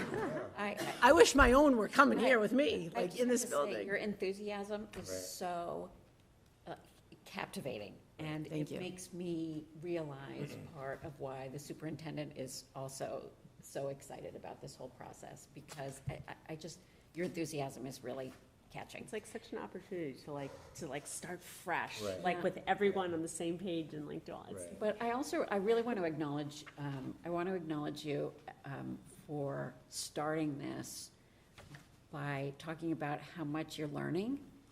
I think that's something that we don't see a lot of in any part of our lives as adults, that, we're just sort of taking a step back and saying, there's a lot that I got to figure out here. And so that vulnerability, I think, is part of what makes you a great leader, and probably modeled from the superintendent, who is pretty good at that as well. So I think that's worth noting. Thank you. Thank you, Amy. You know, I was just thinking, like, reading all this, it like shows that so much is happening right now. Yes. And I think that gets lost sometimes on, like, all the parents that are really stressing out about what next year is gonna look like. Right. And, like, I mean, I know we have, like, I don't know when the SES page is gonna go up and the Clark and the Stanley and the Hadley pages are gonna go down, but this is, like, a really important thing to say, like, this is what our plan, like, to all your parents, that this is happening and this is sort of what the plan looks like and what we're hoping for the next year, because so many people are like, I hear it all the time, like, what, you know, just the nervousness for the change and what's this gonna look like and everything, and I think this would be so reassuring to, like, even if there's a lot of, like, educational lingo here or anything, I think it just speaks to the thought that's going into making the transition and the experience really successful and positive. I will share just on a personal note, humorous note. It was hard not to want to write all the things we've already done, right? So if you go into my office, you know, Jay and Mary and Kate can tell you there's lists and they're being scratched off as the, you know, and that's the piece that is so much work has already been done. I just think, like, people think, like, I mean, Well, these could go it's out almost little parent insulting. squares. Right. These could go out, when I ended my end of Yeah. the year and said, you know, we'll continue to update you in July and August. Here's where the hesitation and LaTanya and Lori and I were talking about, like, I want to unveil the new branding at the convocation at the new elementary school with school committee, with teachers, with Right, everybody. right. So I want the SES website to go up now, but not with the new branding. Right. I want the branding ready to go with letterhead, with business cards, with, Yeah. you know, I want that to be a wow moment for our internal, but there's no reason why the SES can't go up now. But in addition, you could take pieces of this and share it out in parent squares. This is what we've already done. You do have those, you said, huge Post-it notes with all the things. Yeah, she's been up at the central offices working on Tuesdays and Thursdays when she can, just to dedicate time to this. So, I mean, you could just Instagram out snapshots Yes. of that colorful board. Yes. or whatever, Yes. You know what I'm saying? Yes. Like, stuff is happening. I think you're right, though. I think it would really alleviate some stress for I parents just who know, like, might I be. think people know oh, stuff is Miss Mackey happening. Knowles just texted, June 17th, the new page is up. See, Is she an attendee under Green Smoothie or something? Or she is. I know. Oh. Yeah, no, this is awesome. Yeah, I wish my kids were going to elementary Yeah. school. Well, thank you very much. I also want to say another thing. You know that the construction team, the design team, they're working, like, around the clock, right? So consider some of the visits maybe happening into the evening. yep. Like, you know, like 3 on or Sundays, you know, because Saturday work is going to continue in the building, Right. and they're going to be nuts during the day, but I mean, just. And I'm around, But- certainly Sundays to do it as well, so. Yeah, but just know, like, Yeah. I mean, that's probably a nice thing to offer anyway for Yep. working people or whatever, so just keep that in mind, that it might be easier to do after Yep. 3 to 8. Thank you. You better not come Thank in you. that day till 3. Thank No, you. all right, moving on to middle school. Middle school is, come on. I'm just gonna sit next to Emily, so I'm not, you want to do Yeah, that? let's- Okay. I will say, just to start, since Lori opened the doors and rants before we present, So he's gonna give his little sister. now I have a speech. No, I was just gonna say that I think a lot of people are obviously very excited about the elementary school, but I can't tell you how much it's gonna change the middle school. Yeah. I mean, merging the 3 schools for the past 12 years has been, and Mary will tell you more than anybody, just the dynamics between who's going where and issues at certain schools, and I have to have a Stanley kid with me or a Hadley kid with me. It's going to be life-altering, not to mention the collaboration between the teachers and everybody getting the same material in 4th grade. I mean, Mary could tell you, I don't want to put you on the spot, but really, like, a month into school, it could be like, that person had that teacher, this person had that, we could tell. And that's going to change. So I think that's amazing. I will also say that you stealing my morning music idea has, like, lost the luster of 5th graders coming to the middle school when I'm playing music in the morning. They don't care anymore. They're just like, oh, yeah, it's old. So I don't love that, but whatever. It's fine. So our first goal at the middle school, and this is really interesting and I think a little bit more conversational, is the math and English performance development, but really it's focused on math, but I can explain the English part as well. We're trying to optimize scores in math. And we've talked about this before, that, and really we One start. second, excuse me, can we bring it up? It is linked to the agenda, right? It's in the middle of. It's in the middle of it. Full book. But I do want to have a visual. On page 13. As much as we like looking at your faces here, so. You'll see us twice. Yeah.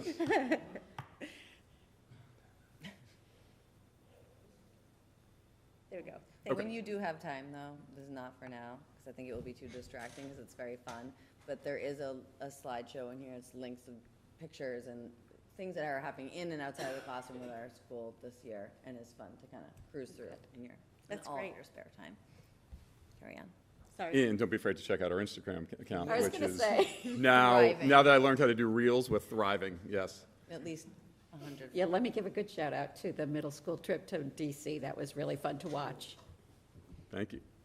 So really, we're looking at two things here. So the first and foremost, we're trying to build in more math time within the 5th and 6th grade, which we're looking to accomplish next year, and then tackle these sort of 8th grade algebra issues. So let's start with, we're going to start with 8th grade, just because I think this is sort of paramount.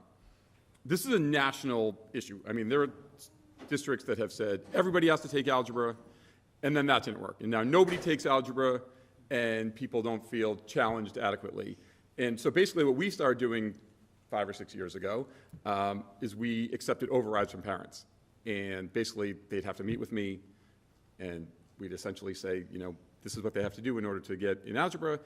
And now we have more kids taking algebra than ever before. So we have almost 70 kids taking algebra. We've run 3 such sections of algebra in the 8th grade, which is amazing because that gets them to calculus in high school. So it's better for their overall learning, it's better for their overall exposure and their experience. However, that being said, while our math scores are still above the state and we do fine, our top third of the class is essentially not taking 1 minute, having one lesson of anything that has to do with 8th grade MCAS.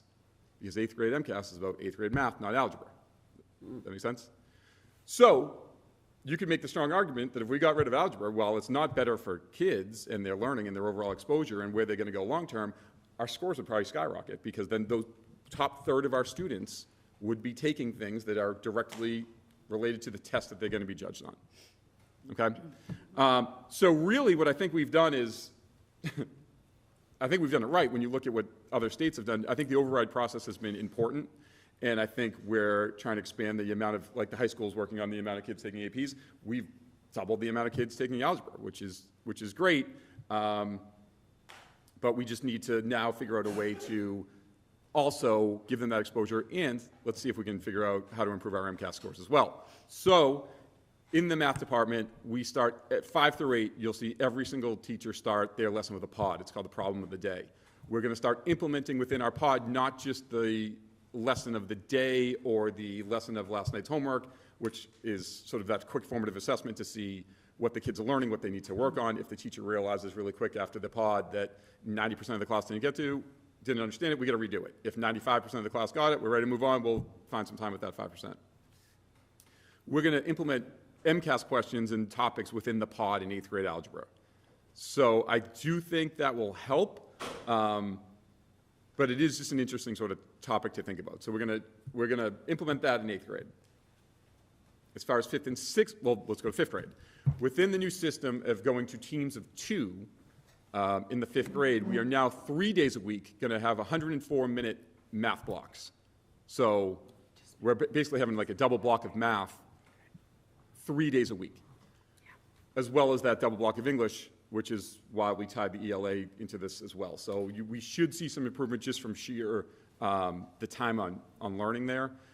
Within the first, if you add in our enrichment blocks, which we have in 5th and 6th grade, and we leveled them this year for the first time. Usually we just had, so basically enrichment used to be, in 7th and 8th grade you get a language, in 5th and 6th grade that extra block you get an enrichment block.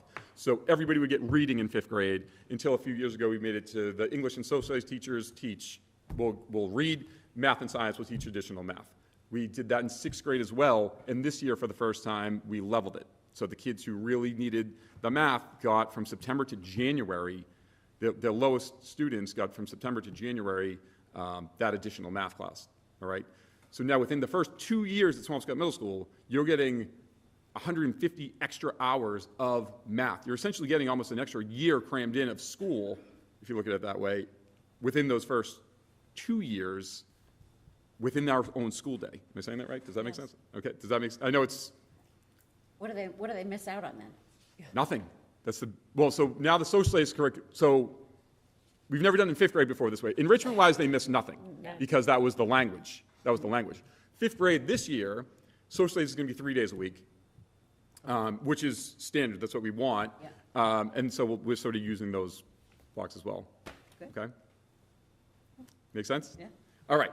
So enrichment's leveled. We're going to put in the pods. We're going to work with Waggle, which is our online component. We're going to still keep an eye on our iReady data and continue sort of collaborating with the teachers and guidance about our sort of MTSS systems and making sure that kids are getting exactly what they need when they need it. So I think we do a really good job in 5th and 6th. In that respect, it gets a little trickier in 7th and 8th because that's when the language comes in. It's also tricky, and bear with me here, you know, by 7th grade, if you struggle in math, and we're worried about kids' well-being and mental health and they want to be here every single day, it's really hard sometimes to say, now we're going to give you an extra math block, so now that you hate the subject you hate at 13 years old and you don't want to be here anyway, well, we're going to give it to you for 40% of your day.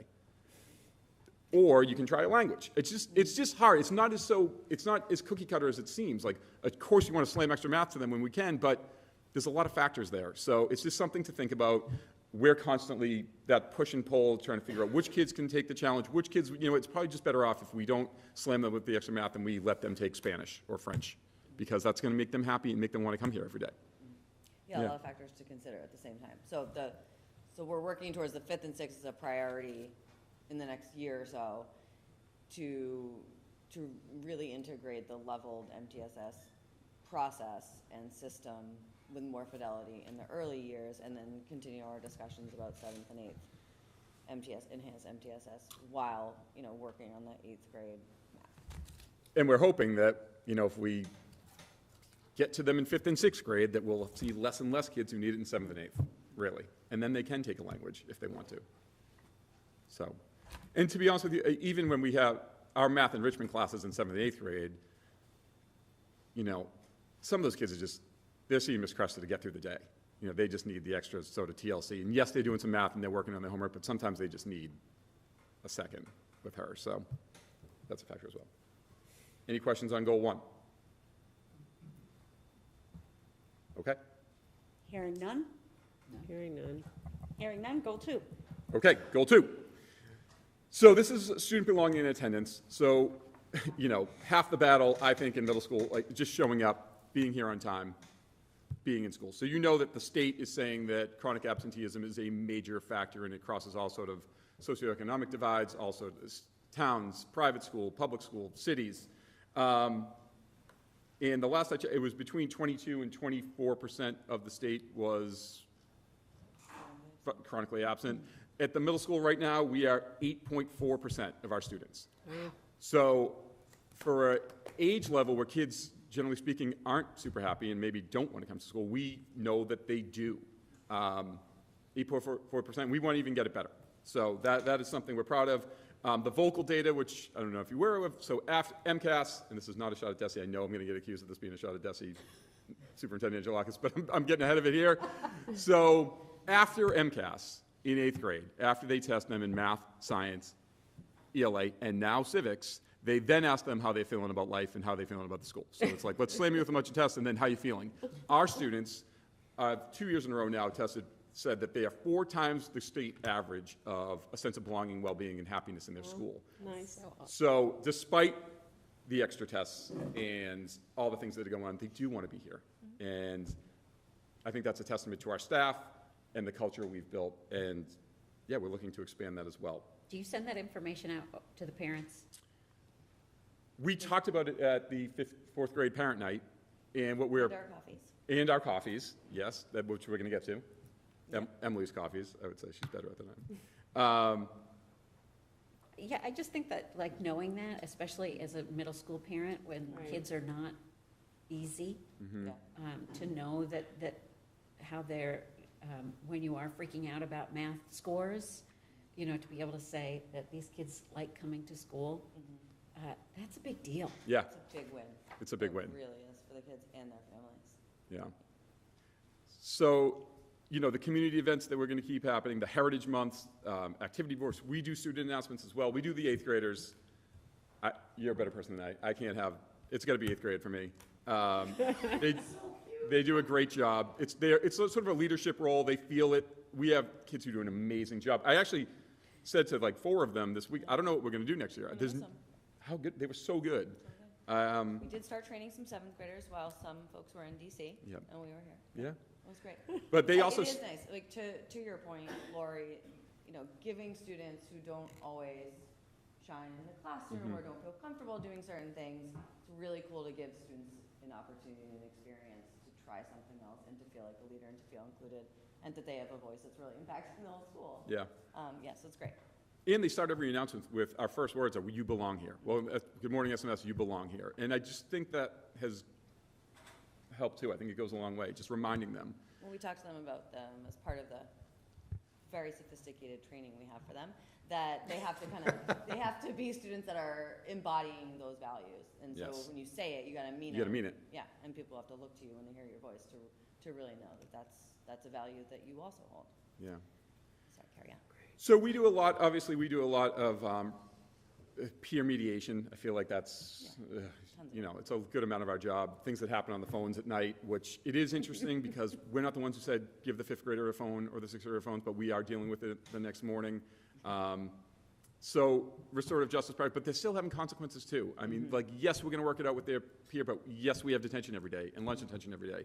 And if you're going to go away from our core values, like, there is going to be a consequence. So I think they know that, and we don't do it to be punitive, but it is sort of, if we want the behaviors to change, we have to hold them accountable, and they have to know when we mean business. So, Yeah, we believe in the both and of it. You know, there's a proper way to do it in a conversation and mediation and teaching some of those relationship skills and SEL competencies, and at the same time, be clear about our boundaries and what's right and what's wrong, and what you can expect at the middle school and how you behave, and ultimately when you're at the high school and in life. So yeah, just how you treat each other, the building and the teachers and your fellow students. So, you know, yes, we have the volleyball tournament in Thanksgiving where everybody loves that, and now we have a kickball tournament as well, and we have all these sort of events where kids sort of have that sense of belonging. But we want to expand on that as well. Yeah. All right. We added in those more experiential learning. We brought back Nature's Classroom. Yes. We're talking about moving that to the beginning of the year to some extent to enhance that sense of belonging, having students create some of those connections earlier on, so there's a little bit of a reference point when we go back into the classroom. Yeah, I think it's going to be great. Yeah. Field day felt great today outside. It did, and so did DC, and the feedback from Nature's Classroom. You know, the problem with DC and Nature's Classroom is, as with everything else, the cost just keeps rising and rising. So we keep doing more fundraising to try to make things reasonable. The 6th grade teachers have already reached out to the 5th grade parents next year about anybody that's willing to help fundraise over the summer, because, you know, it shouldn't be on the teachers solely. And so we're going to start hopefully raising some money over the summer to help offset the cost. So anybody who wants to go can go. But those are all culture builders, and that's what we want. Okay. Any questions on goal 2? What about the kids coming in from Nahant? Is there anything like specific for the community building for them to? I'm so glad you mentioned that. Yes. So I will say it was a pleasure having them in 6th grade this year, and we really hope that happens again at some point. I think it is. You know, I'm not saying anything that 2 years is almost too short. It's too short of a time to buy into everything that we're selling and the culture and how we're going to work and the things that we have to do here to be successful. And having the 6th graders here really was a win. I'm sad that it's not going to happen again next year. I tried. Superintendent Interlocus gave me the green light to call Nahant school committee members to talk to the Nahant residents. It just didn't take. So, yeah. I go to Johnson School every single year to talk to them. We have a parent night every year.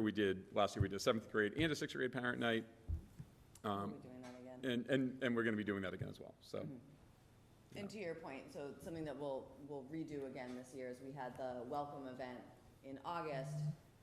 Historically, it had been for the 5th graders and then some Nahant. Yeah. We kind of really expanded that event to be like anyone who's new, and we included the family engagement table. It just became more of an event for students and families. So that will continue again, also in tandem with the student leaders. So again, having some of that involvement from the students, and it helps us too. It's great to have the students around with us and to have the students learn the building. So yes, those will happen. And within that, and this really comes to goal 3 as well about family engagement, because that's a major district goal.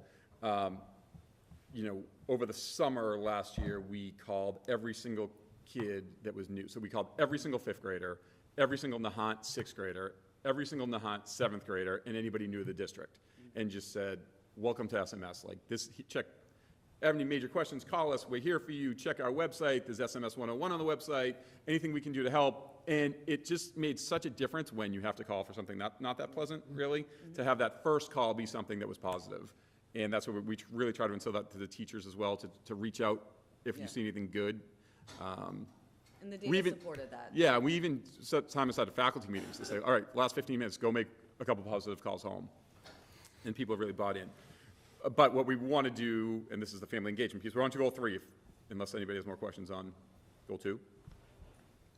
Goal 3 is family engagement, and one of the things we really want to do this year is, so we had the 4th grade parent night already. We had that a few weeks ago. We had Nahant. Now we're talking about having, let's have a 6th grade parent night. Just because they've been here for 2 years, why not? Or a year already. Let's do a 7th and an 8th. We want to invite people in. And Emily's really pushed me on this one because I will say I used to be a little bit of like, it's middle school, keep them out, a little bit of a curmudgeon. And she's so like, bring them in, let's have coffee and scones. And so she's pushed me on that, and I definitely agree with her. I want to expand that and have give every grade an opportunity to come hear us. We'll give our little PowerPoint, we'll answer questions, and it just gives people, like, I think, a more comfortable feeling heading into the year. We're also planning on calling every kid in the school this summer. We'll see how it goes. That's my goal. We'll see how it goes. But we're going to call every family in the school this summer, not just new students, not just 5th grade, not just Nahant, not just new people in the district. We're going to call everybody, check in. See how it goes. Yeah, we'll see how it goes. All right. You go. No, just to add to all of that, so the way that all of us ties into the district plan is for, priority number 4 in our core plan is about climate and culture. So, and the family engagement is part of that priority area, but like Lori, so these are, same with the attendance, so these are initiatives and programs and planning that's all connected to the core plan, same with attendance. So that it's all interconnected, but they're all aligned really with number 4. Yeah. Sorry, thanks. Yeah. So we're going to expand the parent coffees, the coffees with the principals. We had, at the beginning, we were jammed. We had like 35, 40 people show up. By the end, it was nice out. I think the last one we had 2. But it was still valuable. It was still nice. It was still nice hearing from people. Still nice talking to people. So we got something out of everything, and I do think that was a bit of our error a little bit. We could have done a better job, like reminding, and we did a lot of promoting. But I think those leading up to reminders really help out. I don't think we did a great job. It's that balance of people complain about too many emails and too much communication, but also then complain when they don't remember things. So we're working on that as well. But we plan on expanding that and really giving families continued opportunities. They see us out front in the morning. They see us at the events. They see us at the ball fields. They see us at the plays. They see us at the theater productions. And we just want to give them even more opportunity to come in and talk to us.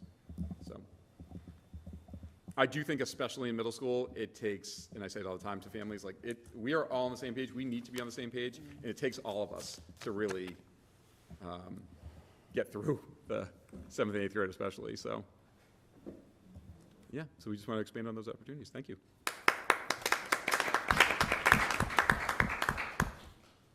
Again, a second wow. It is, again, I'm just going to say it again, it's obvious the amount of work that was put in. It's very obvious that the caring that your team has put into this, and anything to make the experience better. There's no such thing as trying to have a meeting And whether 2 people show up or 35 people show up, you said it yourself. If you get one nugget Yeah. from, one parent, it makes it all worthwhile. So again, I look forward to hearing more about it. Anyone else? Can I just ask a quick question? When I was reading this, I clicked on the link that was the anti-discrimination tool. Like, how are you using that? Just out of curiosity.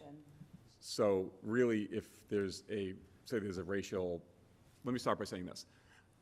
I don't think that every middle school student who says something racial or anti-Semitic or homophobic, that they're those things. I think middle school, they say things they don't mean. Sometimes it's the least common denominator, the meanest thing they can say. I mean, we love them, but that's how it is. That's developmental.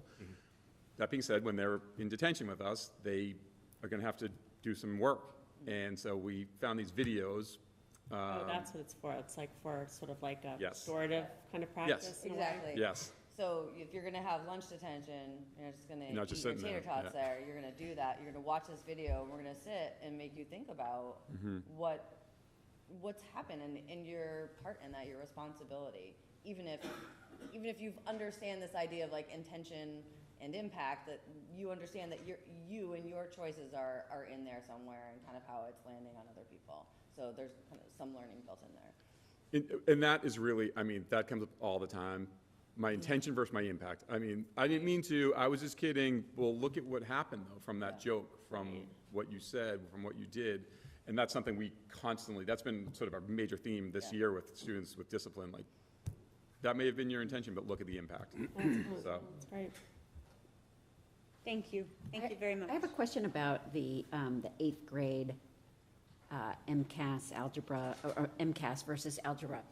And, I mean, I know, we've been talking philosophically about MCAS for years, and I know where we stand on similar places. Yeah. Is there, like, do we see in other high-performing schools, for example, where kids are exceeding in math, that there are also those similar kinds of not great scores? So in other words, that the scores really aren't indicative of anything other than teaching to the test? Well, it's tough to say because I don't know. We have never had since I've been there, it's 12 years now, we've never done like an MCAS boot camp before the tests. We just haven't done that. It hasn't been part of our culture. It hasn't been anything that we've sort of crammed for beforehand. Do that? Yeah. But we also decided a long time ago that we're gonna measure what we want to measure, and MCAS isn't the top 5. It's one data point, like we've talked about before too. So we've never gone. In 8th grade, it's barely a data point, to be honest with you. Right. Well, so then you just have to think about when is it a data point? Right. Like when people are comparing districts, and how do you do an end run around that essentially? How do you compensate before, so it isn't a problem.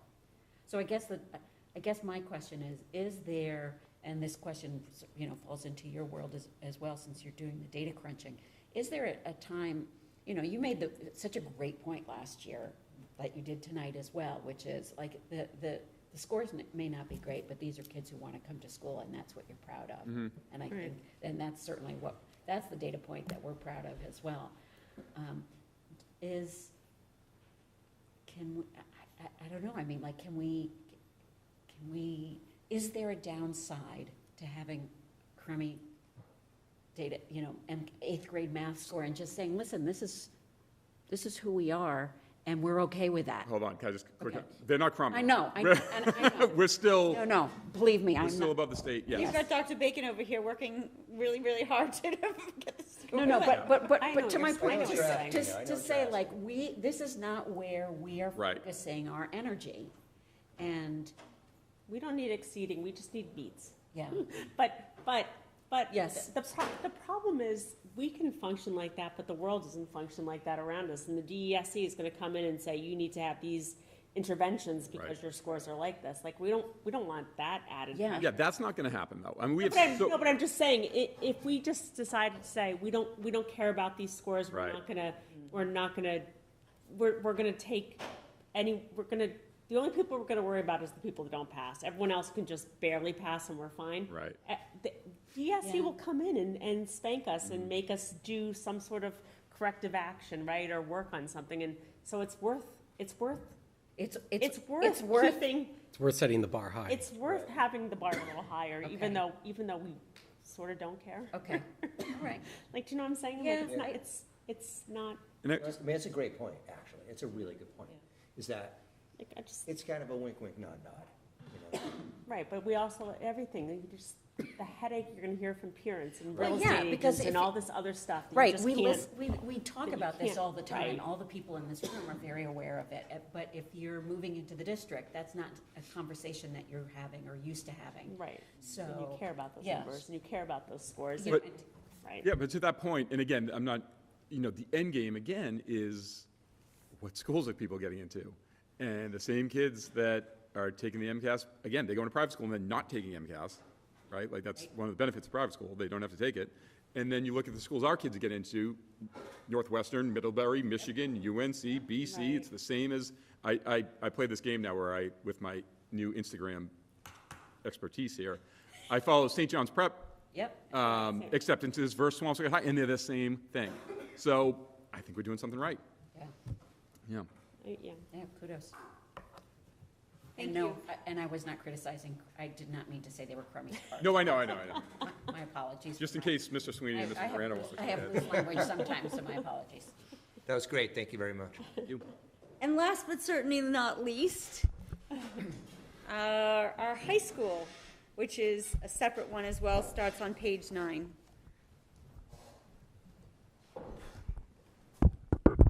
All right. Thank you for the kind words about graduation. I don't want to take any credit. All that Oh, credit. but you do need to take No, credit all because, that credit goes to Lori Maskus. well, you asked me the question, why can't we do Well, I moved the date, yes, but Wait, yeah. the planning, Oh, I know. this is like planning a wedding every Right. year Wow. in Right. 2 venues, right? Because we have to plan for it happening on the field, and if weather is poor, it happening in the field house. So I want to make sure to recognize Lori. It's a massive undertaking that she did, and the custodians helped out, and security, and it was really. But it all starts with a question. Is there a reason we can't do it on a Friday night? And I'm like, I don't think so. Yeah. And all I kept thinking about on that graduation is how many Sundays we were all baking in the sun. Right. And with Oh, that was so grandparents, much and- nicer. right? And the grandparents in the bleachers, everybody's so hot. There was a cool breeze. Right. It was, the clouds came over. But it all starts with a question. I have just one tiny little observation to make. We need to move those stairs. Oh, that was awful. You were grabbing everybody. That was odd, and I think I the must have setup. saved Yeah. so many kids' lives. Like I know you had did. So many people called me and stopped me and said, "Thank God you were at the last person standing." Yes. I think we should remind our graduates not to wear sunglasses when it's. I think that was part of it, and it seemed like that Stage stage was was like different this. from the one we had It last was year. very small. Yeah, so. Suzanne had to Yeah. grab They were walking everybody straight from across, not and I was going last right person. off I the would side of take the your hand. stage. Yeah, there were a few. They were missing the stairs because they wanted to be like cool and they'd like go to jump and she'd be like right there. Yeah, it could have been. That was funny. Not funny, but I mean, it was odd. It was was a lot of it was kids. a lot. Yeah. Next year. Yeah. Yeah, we'll ask them to.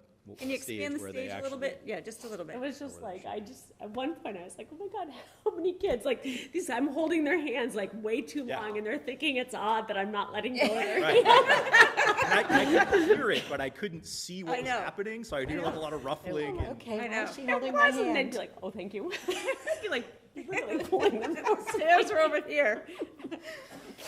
All right. Our school improvement plan is also 1 year, and there's a reason for that is because the plan that I presented this October for this year, there are still 2 goals that we made progress on, but we haven't accomplished them. So it seemed, I don't want to abandon those goals, and I know we didn't meet them, so I've kept them in here. And I think I'm echoing a lot of what Jason said and what Lori said about just the importance of focusing on sense of belonging. And our first goal is related to chronic absenteeism, the goal being to reduce the rate to pre-pandemic levels, which wasn't great. It was 18.1%, but that's certainly better than where we are now, which is 21.3%. And so I look at that, attacking chronic absenteeism in a few different ways with a few different sort of prongs. I think part of this is definitely making sure that kids feel like they belong. And we've made some real progress on that. I linked in our connections survey here. I don't know if Craig Harris presented this particular survey to you all, but we survey the kids every year in September and again in the spring and ask them, can they name one trusted adult in school? So in September of 23, about 24%, 23.6% of our kids could not name one trusted adult in school. We identified those kids. We then further surveyed them to see, like, what are you interested in, right? And then we tasked the LC advisors to really try to make connections with those kids and just get to know them. And our data in April, that number was down to 10.9%. So we've certainly made some progress, and maybe that speaks to how our chronic absenteeism rate is better than it was previously, but it's not exactly where we need it to be. So one of the goals in knowing that, we're going to have a whole new group of kids coming up from SMS next year. This is our first year we're going to have a freshman academy in the summer, completely voluntary for rising ninth graders. It's August 16th through 18th. Part of it, the focus is on orienting them to high school life, but a lot of it is also connecting with adults in the building. We have 4 really great staff members who are going to be counselors: Temmie Bailey, Hadley Woodfin, Emily McDonald, and Matt Moran from the middle school. And they've been working on this since last summer or fall, I can't remember, when we first got the grant to develop this program. And so there's team building activities there as well, and there's a focus on what is high school about? What are the skills that you need to be successful in high school? Who are the people that you need to know to be successful in high school? The idea is so that when these kids come, they already have some connection with adults in the building. Another prong is we envision an attendance campaign, a very simple messaging campaign about the importance of attendance. And something that dawned on me this year is that we're at a point now where not everyone is calling in their student. So an example, there was a day where we had a really high number of kids out in the winter. And we went and we pulled it, and only about 50% of families called their student in. And I think that's left over from COVID, right? And so I think we have to start with that. It's important to let us know that your student's not going to be here. School is important. It's important to be here. You can't just make everything up online, because I think that's part of it too, where there's this sort of feeling like, okay, I can just get my work done on Classroom. I know I'm out. But that adds up over time, right? So we're talking about 1 in 5 students missing at least 18 days of school in a year. Wow. Think about that over the course of 4 years. That's a lot of school that students are missing out on. So I think messaging this to families, there's a ton of data. There's a group called Attendance Works that has a great deal of advice on messaging. So I think of it as simple as just messaging coming from me, but also asking DPW, can we leverage some of their signage? I don't know what those boards are called that are out on the roads there, about simple things like everyday counts, right? Attendance matters. And then also, what's some of the research about missing it? Because the important thing to keep in mind with chronic absenteeism is it's not just about excused or unexcused absences, it's total absences over the course of the year. And I think part of it, too, is letting families know, hey, your student has been out, your student has been out X number of days. The average kid has missed X number of days. We piloted that type of messaging this year with postcards. I don't know if it's realistic to do postcards that often next year, but there is an opportunity to use the technology that we have in Parent Square to send out a simple message, as simple as that. Because I can see, being a parent, maybe you lose track of that, right? And it's just as simple as, hey, kind of here's a progress report for sort of where your student is in terms of attendance compared to everyone else. We've also been developing a targeted intervention for chronically absent kids following that MTSS framework. So identifying them early, like in September, what does that look like? If we have a kid who has already missed school 2 or 3 times in September, let's focus on that kid. Let's call home. Let's get folks together, counselors together, and really work to try to figure out what's going on there and try to address what are some of the reasons why that student's been out. Sense of belonging, I mentioned that again. We'll continue that poll. We really don't know how we're doing with that unless we poll the kids. Very simple. but it seems like we're doing something right, so I want to continue some of the practices that I felt like we did this year that worked. And one is just kind of getting a sense to know kids, simply like, who are you, the adults that you're connected with? What are your interests? And we did this thing this year, we've done it in the past, but it was much more strategic this year where we did what's called the 2x10 strategy. So when we polled the kids in September, we had a list of the kids who felt like they had no connections with anyone in the building. We gave that list to their LC advisor, and then the LC advisor rolled out this 2x10 strategy with the student. Very simple. So for 2 minutes over the course of 10 school days, the adult just has a conversation with that kid about something like non-academic. Very simple. And we know what subjects students are interested in because we polled them. Oh, you like basketball. And so like simple conversations like that, it can help, right? Because now the student is feeling like, okay, I have a connection with this person. Maybe it has nothing to do with academics, but at least I know I have a person that I can go to. I feel more comfortable in this building. We want to create an attendance team that's part of this model for this MTSS, where it's a group of folks in the building who are really working on this. I think the way that we've done attendance, we've done it that way, but I wouldn't say it's a formal team. It just kind of has happened that way. To formalize it in a way where we're really focusing on those kids that we've identified early. We always get data from Jason and Emily as those students are rising to see like how they're doing, and really trying to target those kids right away. Should I stop for goal 1, and then how would you like me to do this? Pause here. I mean, I have a question about attendance. Yeah. I mean, I always get just shocked when I read that 21% number.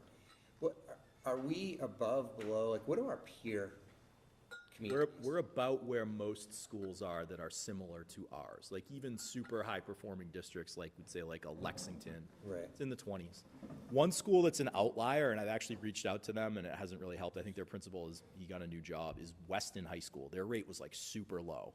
And I was trying to figure out how is that possible, right? Like what are they doing right? I looked at their handbook, it's not all that different from ours. What are some of the things that they're doing right? But I would say we're right around where most people are. I don't know if that's changed, but when we started this work, I feel like we're about where most schools similar to ours are. Yeah. What's the number that triggers like you to call home or talk to parents? It depends on the situation. So I would say by middle of first quarter, so that's like October, like mid-October, that week of the holiday, if we have a student who has more than 4 absences, there'll be a reach out. But in many cases, we know why. It tends to really dip in the winter. That's like second quarter is Right. always worse. I think weather is part of that and other factors. So trying to get in there sooner than that, and maybe even with the kids that we know about who are rising, and really just like meeting with them right away. How about like, is there any thought about meeting or making summer phone calls right now and saying like, I noticed your kids got better towards the end of that last year. Thanks for helping them get to school. Yep. Let's make this a goal for this year or something. I don't know, like. We have done things like that in the past. We've had mixed results. Yeah. And some phone calls did not go well because folks felt like we were kind of targeting them. Yeah, so it's, yeah, well, you kind of are. Yeah. Yeah, but in a more of a punitive way, right? So, yeah, I mean, we've certainly talked about it. Yeah, We've done it. like, I was just wondering, like, what, We are coming up with a concerted effort and a plan for next year. And even I got backlash from the communication I sent that, you heard it here on one of the Right. public comments that with no context. It wasn't a criticism, it was, here's what the baseline should be. And as a leadership team, we talked about, do parents know what a typical, what a baseline should be? Right. And that was all that communication was supposed to be. We recognize there are mitigating circumstances, and the hope is that they're communicating those with the administrators at the school. But we are coming up with a plan on how to move forward, starting at the beginning of the year.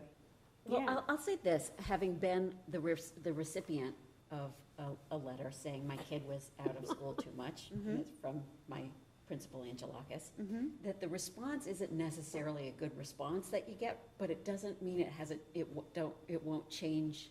Correct, right. future As a actions. sign. I stand corrected. Yeah, and I think that's where this campaign comes in, the messaging campaign, right? Like, that's the context for what Right. we're doing. This is why we're doing it. These things matter. And really, like, kind of being kind of in everyone's faces. Like, I talked to some parents about, like, potentially going to events, farmers markets, and just kind of, I don't know, having a banner. Yeah. I think those things will help because we do have to sort of reset the expectations around attendance. What about bribes? Bribes? Yeah, I mean, like, I was thinking about especially that freshman academy, and that, you know, that there are going to be certain kids who are going to go to that because they're all into school. Right. They're going to be there, or because they know Mr. Bailey. and Yep. So they're going to show up for Mr. Bailey. But Right. there's going to be a lot of kids who are probably the kids that you'd like to be there. Right. Going to be like, man, I'm not going to go. So the counselors are reaching out to those kids and Yeah. encouraging them to come. We feel like there are some kids who may come just because their friends are coming and it doesn't cost anything and there's a lot of fun things that are happening. Yeah. I know they've built in a few like small incentive prizes as well that kids would be able to earn if they come. Yeah. We've done other That's things. what I mean by bribes. Yeah, right. We've done other things where I'd kids. probably stay away from that word bribes. Yeah. Call a spade a That's in spade. that. As an elected I have official. to tell you, you have to my explain choice of words tonight are pretty Call a lousy. spade a spade. Yeah. Yeah, okay. It's an incentive. Right, It's an education incentive. is not illegal. Good point. Yeah, and I think we've done things in the past where we've had kids earn back time that they've missed. So we did that this year, right? So kids who were out, they came in during vacations, they got caught up. We've been able to do that, but that's also, it totally depends on circumstances, Yeah. right? Some kids will be able to do it, some families are on board, others it's. Right. So I think we have a few different tools, but this is a broader kind of campaign to really communicate the importance of attendance and chronic absenteeism and just how much of an impact that makes on a student's education. I was driving down Highland Ave today, and I noticed this a long time ago. Salem High School Yeah. has that banner. So it's not even, I'm sorry, I had to step out, but it's not even that, I love the idea of that sign. Let's get banners. Yeah. You know, at every school. Attendance matters. Attendance counts. We want you here. You belong here. Right. You know, combining those two. I shouldn't be saying that sitting next to the finance person, but we'll find money for the banners. The other thing might be on the progress reports and on the grades. Yep. You know, teachers provide a response like, you know, great job, or maybe that there's something that can be a part of your attendance, like, by the way, this is higher than the average. most other Yeah. kids have, or this, you know, congratulations on being lower than. Yeah. Because I get that, and I certainly don't have a sense of whether or not my number, you know, my kids' numbers are too high or too low. Right. I feel that way about my own kids. Yeah. I think the postcard that we sent out was like, an average student is about 5.6 days a year. A year, okay. And I just was looking at the accountability. Too high. It's similar, No, I'm I actually, agree with you, I'm in that. Suzanne. I agree, that's high. No, I'm just, I mean, it's not depending, right? Like seniors, you get it, they're visiting colleges or whatever, and there's like excuses all over the Yeah. place, but. And some cultural considerations. Yeah, There's right? There's a big lot of thought reasons. Around attendance, I mean, which a lot of discussion points, I think, for sure, that goes into it. I was gonna say what's wild about it though is 10%, 18 absences is a ton. Yeah. Fantastic. Right, But what we're looking at is the. It's 3 weeks. Goal. right. Over 3 weeks of school months. Right. Yeah, it's nuts, right? Yeah, it really is. All right, sorry. Goal 2. Yeah, so goal 2, this is focused on family engagement. Parent Square is a great tool. We kind of dipped our toe in this year. I think, you know, I used it quite a bit, along with the content leaders. The goal being for next year, we really want to have everyone on board using it, classroom teachers using it more often to communicate what's going on in their classrooms. I think that's going to require a little bit of professional development, but also reaching out and calling families. I heard loud and clear from the Metco PCO. I met with them. I attended a meeting, I think, in the fall, and that was what I heard pretty loud and clear, that they really want to hear directly from teachers. And I don't think they're only speaking for the Boston families and feeling like, in their case, that our Metco staff were sort of like intermediaries. And it shouldn't be that way, right? It should be direct, and it should be a phone call. And I think a parent brought this up, and I agreed with her that there's probably a level of discomfort on the part of staff in calling home. I think we have to call it out and recognize it. It is what it is, right? I think people are afraid that conversations could be contentious, and they're nervous about it. So what we'd like to do next year is to train people on that. How do you have a I mean, it may sound silly to some of us, but I really think folks need some training on that, right? And how do you have that conversation? What does that look like? And maybe we role play that in department meetings and giving people some ways to do that and some strategies for if that conversation does go sideways, how do you get that back to what you're trying to do? I think that's I don't know if that's specific to the high school. I don't know if other buildings have that, but I've heard that for years now, that there's a hesitancy. And I think part of it was related to our infrastructure, because up until last year, the classroom phones did not dial out. You couldn't call outside of this building from a classroom. You had to get in an office, and there were a few offices that dialed out. Now every single classroom has a phone that dials out. I also, we've tried to do this over the course of a few years, and I think with new leadership in Metco, we're really gonna make this happen, is to have a meet and greet at Metco headquarters in Boston in the fall. We had something on the books last year, it just didn't happen, and the summer before it didn't happen, but now we really feel like, I know Tammy's reached out, I know Krista's reached out, have something on the books to go in and really just meet face-to-face a lot of the Boston families. We would like to bring back, I believe we've booked him, Matt Bocci. We had him come in as a speaker this year to talk about his really powerful story about his life. He's a person who's dealt with some mental health struggles, addiction, and he's a person who, by all other accounts, would be a really highly successful person, went to a good college, came from a good family, right, had all of these things and was an addict, right? So he really connected with kids, and we had a night event that I thought went well. I thought we could have had more attendance.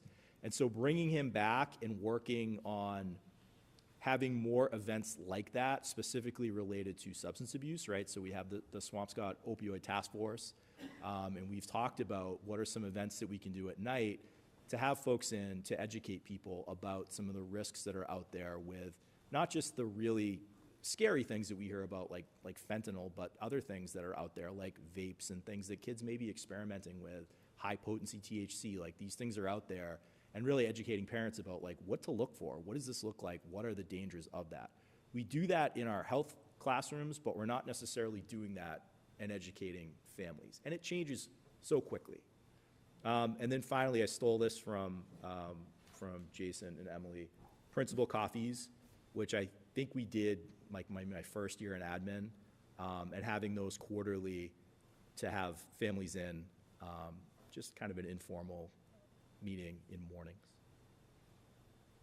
Great. Pretty straightforward. Any questions from anybody? Would it be helpful if the school committee held a meeting at the Metco headquarters at the same time? Yes. I think so. I mean, I know we did it, I think it was right before the pandemic, we had one there. Because we did, The weekend before, pretty much the week before the Right, pandemic, we because did, the that's last right. we Yeah, had. yeah. yeah, we did one, I feel like it was 2 years We did. ago. Oh, when we went to see the When we new went to see headquarters. the new headquarters. But, it's a good excuse for us to, we keep talking about wanting to do that, so maybe we combine it. Get on the road. Yeah. Right. Okay. That was great. Thank you so much. He's got one No, more no, he's goal. got I have Go, two go, more, sorry. sorry. These are repeats, because we're not quite there with either of these. So the first one is providing an MTSS system, incorporating social emotional learning, and developing faculty, staff, and students' cultural competency. So we have an MTSS system, I feel like a good one in our counseling department. We have those like tiered interventions for things like SWIFT, for example. We have it in math, right, where we have a math interventionist that students are taking math enrichment. We have some success with that. I think where we need additional support is in other classes. We've had these enrichment classes in English for a few years, but there's always been scheduling challenges with that. And what the teachers learned over time is that the students coming into that class aren't necessarily struggling with reading or writing, that it's more related to executive functioning, right? So work completion, work starting, organization, those types of things. And they didn't feel like they were spending their time really on teaching, like writing, for example. It was more about like keeping kids organized. So in the spring, with Jean's help and Craig's help, we piloted, using our study halls that we currently have, an executive functioning study hall. So for these kids who were identified, who were struggling in humanities classes, sorry, working with those students, working with their LC advisor and the study hall teacher to try to keep them on track. So we piloted it. I haven't sat down to assess it. That's my next thing to do this summer, is to look at it, see if it made a difference. And then for next year, do we expand this, right? And rather than having a separate ELA enrichment course, that this is for all kids who we feel like need a little, I think all kids need a little bit more support with this in general, but these are for those kids who we have identified who are struggling in, particularly like in humanities classes. So looking at that and trying to get that up and going, hiring a math interventionist. So Allison Blass, who was our interventionist, is now joined the math department. She's going to be a math teacher here full-time in the high school. So we have interviewed someone. We really like that person. I don't know if did we hire? All right, so we hired someone, really excited about her coming on board and being the interventionist to provide additional support for kids in Former math. SPS student. Former SPS student, yeah. Wow, really? Learning community, every year we tweak it a little bit. We started it 2020. It's very different from where it was. We make changes every year a little bit to continue to do that, to try to incorporate SEL in what we're doing. The same thing with, as I mentioned before, our MTSS model with our counselors, it works well, right? Like I know when Craig presented, we saw rates of significant things like hospitalizations, right, have decreased. So I feel like the way that it's organized worked, but we have to look at restructuring it just given some of the staffing changes that we've had, that we will have next year. And the same thing too with just the general idea of MTSS, like really looking at opportunities to develop it in different ways. We have things like XBlock, right? We have these structures in place, but thinking about the way that we use it, are there other ways to use it? Are we really truly assessing it?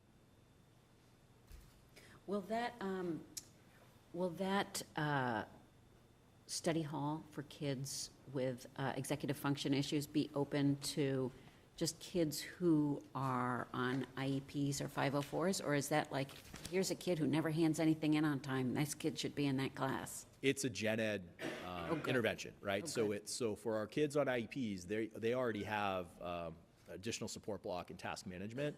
So this is specifically for kids who are not on IEPs. Oh, good. There may be some kids on 504s. Yeah. But this was really, that's the MTSS idea is like gen ed, right? Spread out, we're gonna really focus on those kids throughout the building. And the nice thing too is we already have these study halls. Like they already exist. Kids get scheduled in them. It's not a significant change. We already have advisors in LC. It's just a little bit different about how we would do it, but it seemed like it went, just based on conversations with people, it was fine. I don't know the impact that it had, but I get the feeling, my gut tells me it's something that I think we can expand next year to try to address it. Sounds great. The last one, you've heard this before. We're not quite there yet, but so we have the vision of the graduate, right? We have the 6 competencies. They're hanging in the back of the room. The goal this year was to develop written descriptors of each of those, right? So for example, within problem solving, writing that out, what does that actually look like? We have drafts, we haven't finished it. Like we're close, we just have to tweak it. And so the goal by the end of next year would be to have those, and I put an example in here, something that we all liked, the BLT liked, is Wareham High School's Vision of the Graduate. It's linked below, and how they organized it. It's very simple. It's something that I think some of the models that schools do are really detailed, and it's excellent, but it's almost overwhelming. We felt like it was too much and probably unrealistic that we're gonna really like follow it. So the goal would be by the end of the year to have that develop it, have the faculty adopt it. I think where it gets exciting is thinking about the assessment piece. So it's interesting to think about, like, if we're saying to kids that you've learned over the course of your career here, you've learned problem solving. Now we want students to be able to demonstrate to us how they've sort of mastered that competency. And there are a lot of really interesting ways to do that. Like some schools do exhibitions for their seniors, and they'll invite the community in, and they have little exhibitions and like a science fair style. Others will do like panels, right? And they'll present to a panel of teachers and maybe families, and they'll do like portfolio style, explaining like, here's how I met over the course of my 12 years. Here's how I met these 6 competencies.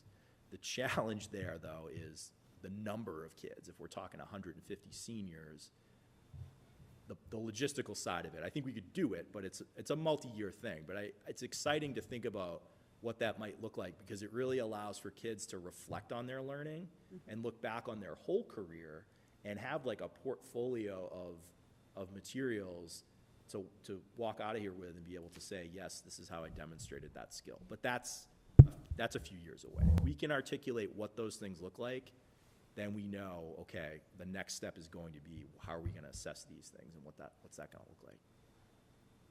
I love that idea. Was the awards that are given out to kids from teachers that, I don't even remember what that award ceremony is called, but didn't you change it to, Yes. for the awards to Yes. be? It's part of the vision of a graduate. Right, like you Yes. get, like, one kid gets an award for problem solving or something, Right, so you may get problem solving in like a few subjects, right? Like maybe you demonstrated it in math, but you also demonstrated it in advanced manufacturing. Yeah, no, It's not 250. I have to say, it's changed a lot. No, but I just feel like that's like, it's sort of more meaningful than for the teacher just to pick 6 kids that, you know, are great in algebra or something. It just is more meaningful to say if you learned how to think critically or. Yeah, that was changed a couple years ago. Yeah, I just like, but that's in line with this, Yeah. like to sort of describe what those characteristics are. Yeah, I have to say, it's a great ceremony. This year in particular, I thought was really impactful. Like Yeah. better, like more Yeah. meaningful. Actually, Principal, can I ask you just a couple quick things? Absolutely, One thing that intrigued me was your staff training initiative, just for having those difficult conversations. And I don't know if you've thought of it, but maybe designating like an expert facilitator or 2 who can sit with that staff person, you know, to kind of guide the conversation. Sure. Something like that. You know, I know, you know, things like that tend to be helpful just to keep the focus on what they need to be focused on. Yes. It's one thing, and another thing that caught my attention, I heard postcards a couple of times. Are we talking like a postcard in the mail or Yes. a letter? We sent or- postcards in, I think it was April, related to attendance, and it was just informational. Your student has, this is their basically attendance rate. Here's your student compared to everyone else. The average student has missed this many days of school. No judgment, nothing. And they were physical postcards that went out. I didn't get much. I was surprised. I think I had 1 parent call, which I thought I would have got more of a reaction. I like it. I just think it might be, to maintain it, it might be easier to use a technology like Parent Square to do a similar thing. I think Salem did that. It was either Salem or Gloucester. They did a similar thing with their Parent Square type of.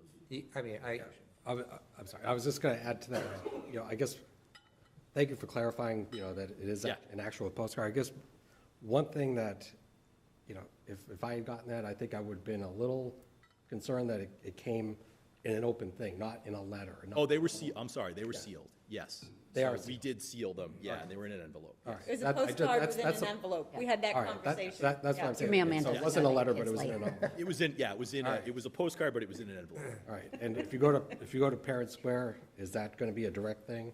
There's a way to do it. So I've talked to LaTanya about it. I was gonna say, I bet Miss Mackey knows. I think a similar type of message done through Parent Square is more likely to be able to do consistently. I think it's an undertaking, personnel-wise. There's an expense to do all those individual postcards. Although, on the other hand, there's something to be said about getting the mail. Maybe it's just me, but there's something to be said about Snail that. mail, getting a piece of snail mail. Yeah. Yeah. I take more stock in that, like, ugh.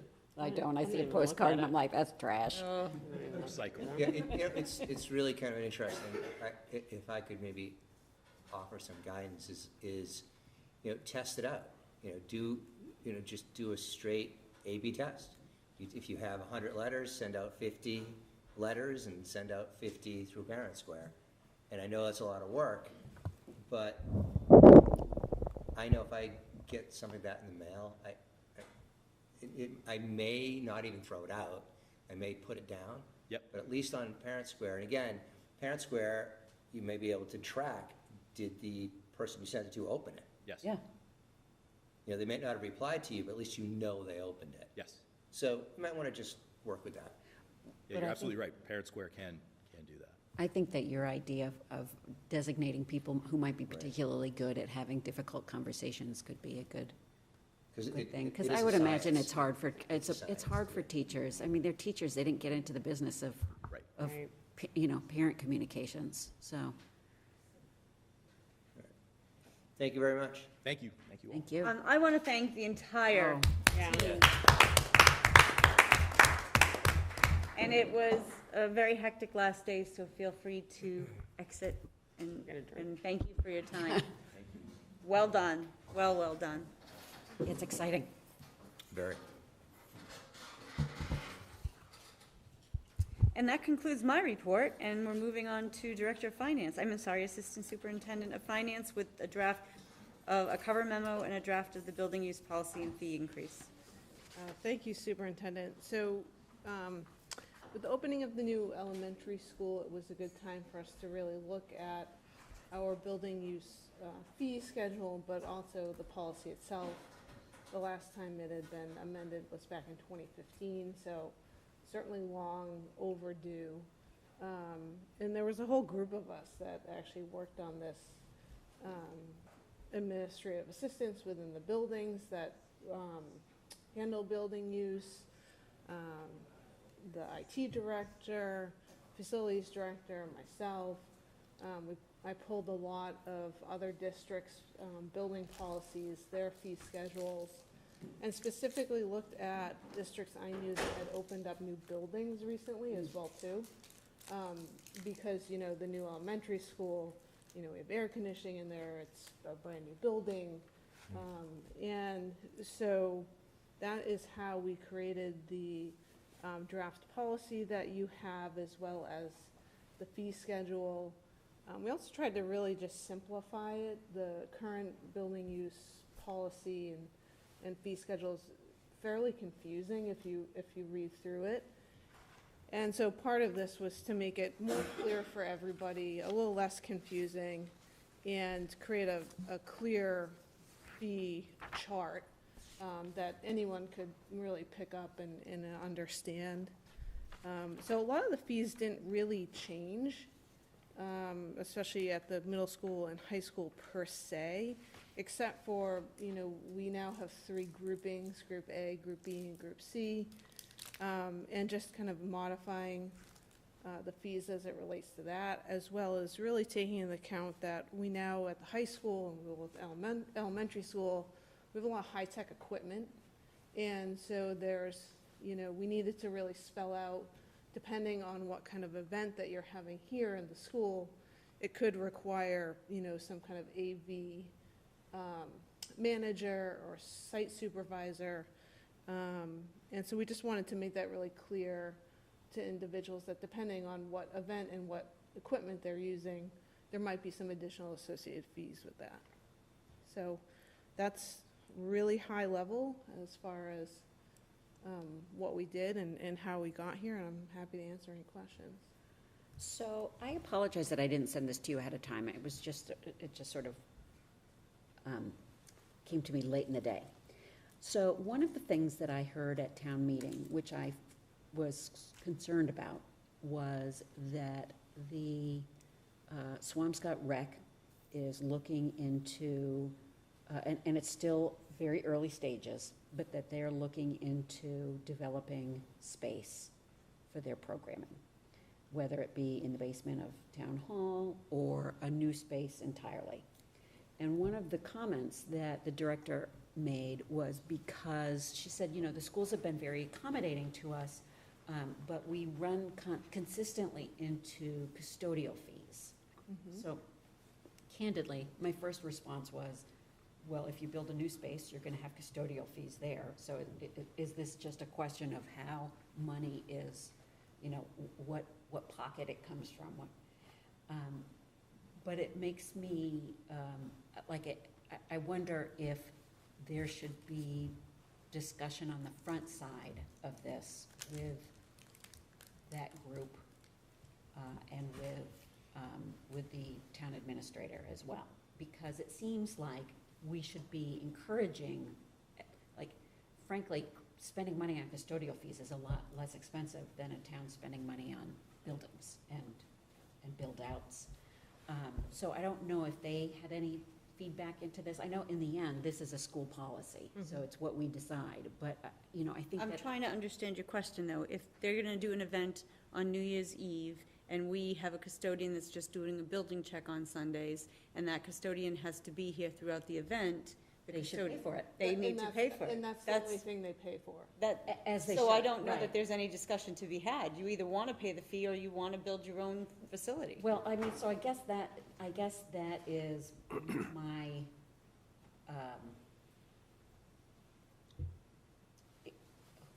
I guess who. Are we gonna increase our budget by adding the burden of this overtime? No. Or time and a half? No, that's not my question. No, I'm just putting it You're out sort there. of trying to get ahead of why would, I'm just. Why would we be as a town looking at building new buildings or? Or, for building up example, the Reach Arts building that's empty right now, why doesn't the rec department move into that and run classes out of there instead of using our spaces or something like that? But. Or how,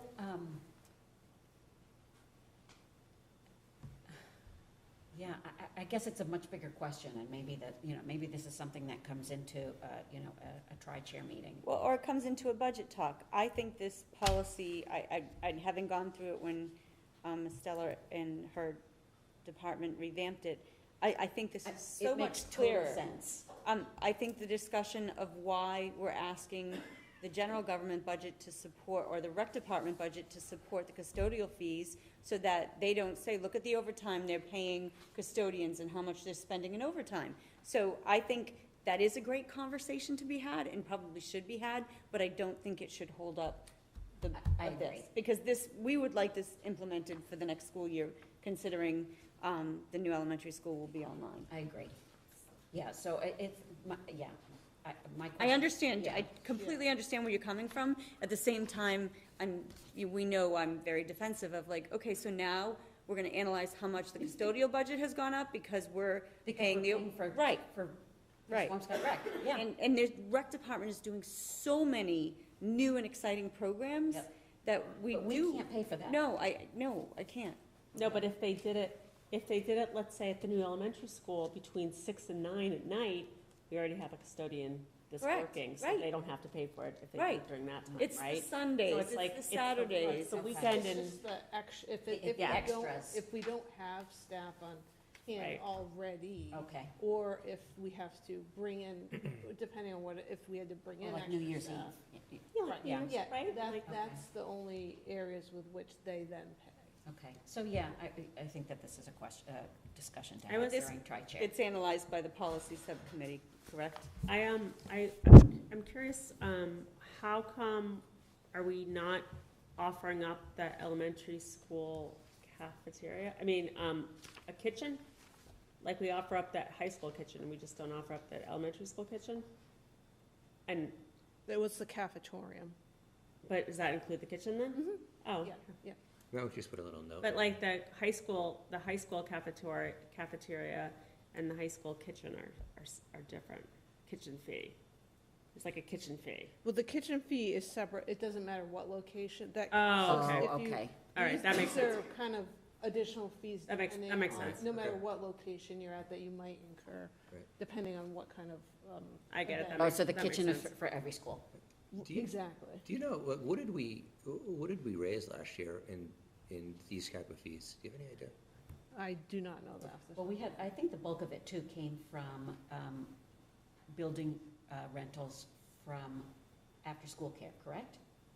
Or am I From the YMCA Extended Day Program? Yeah, but, and that sits outside of this. Oh, okay. They don't pay these types of fees, they pay us Right. a set fee based off the revenue. Okay. So that's a little bit different than this. I think the policy looks good and Yeah. very comprehensive. And I misspoke, because we did put it on here for a vote requested, because it had been shared with the committee for a long time, and Right. the research that Ms. Stella and her team did is pretty substantial. Okay. Thank you. Welcome. School committee chair. Okay, that's me.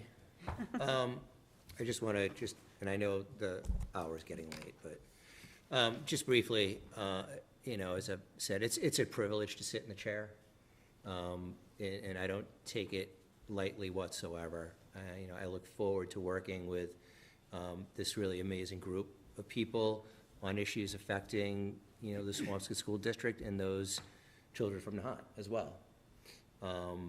My goal as chair really is to take the best of everyone that has served prior to me.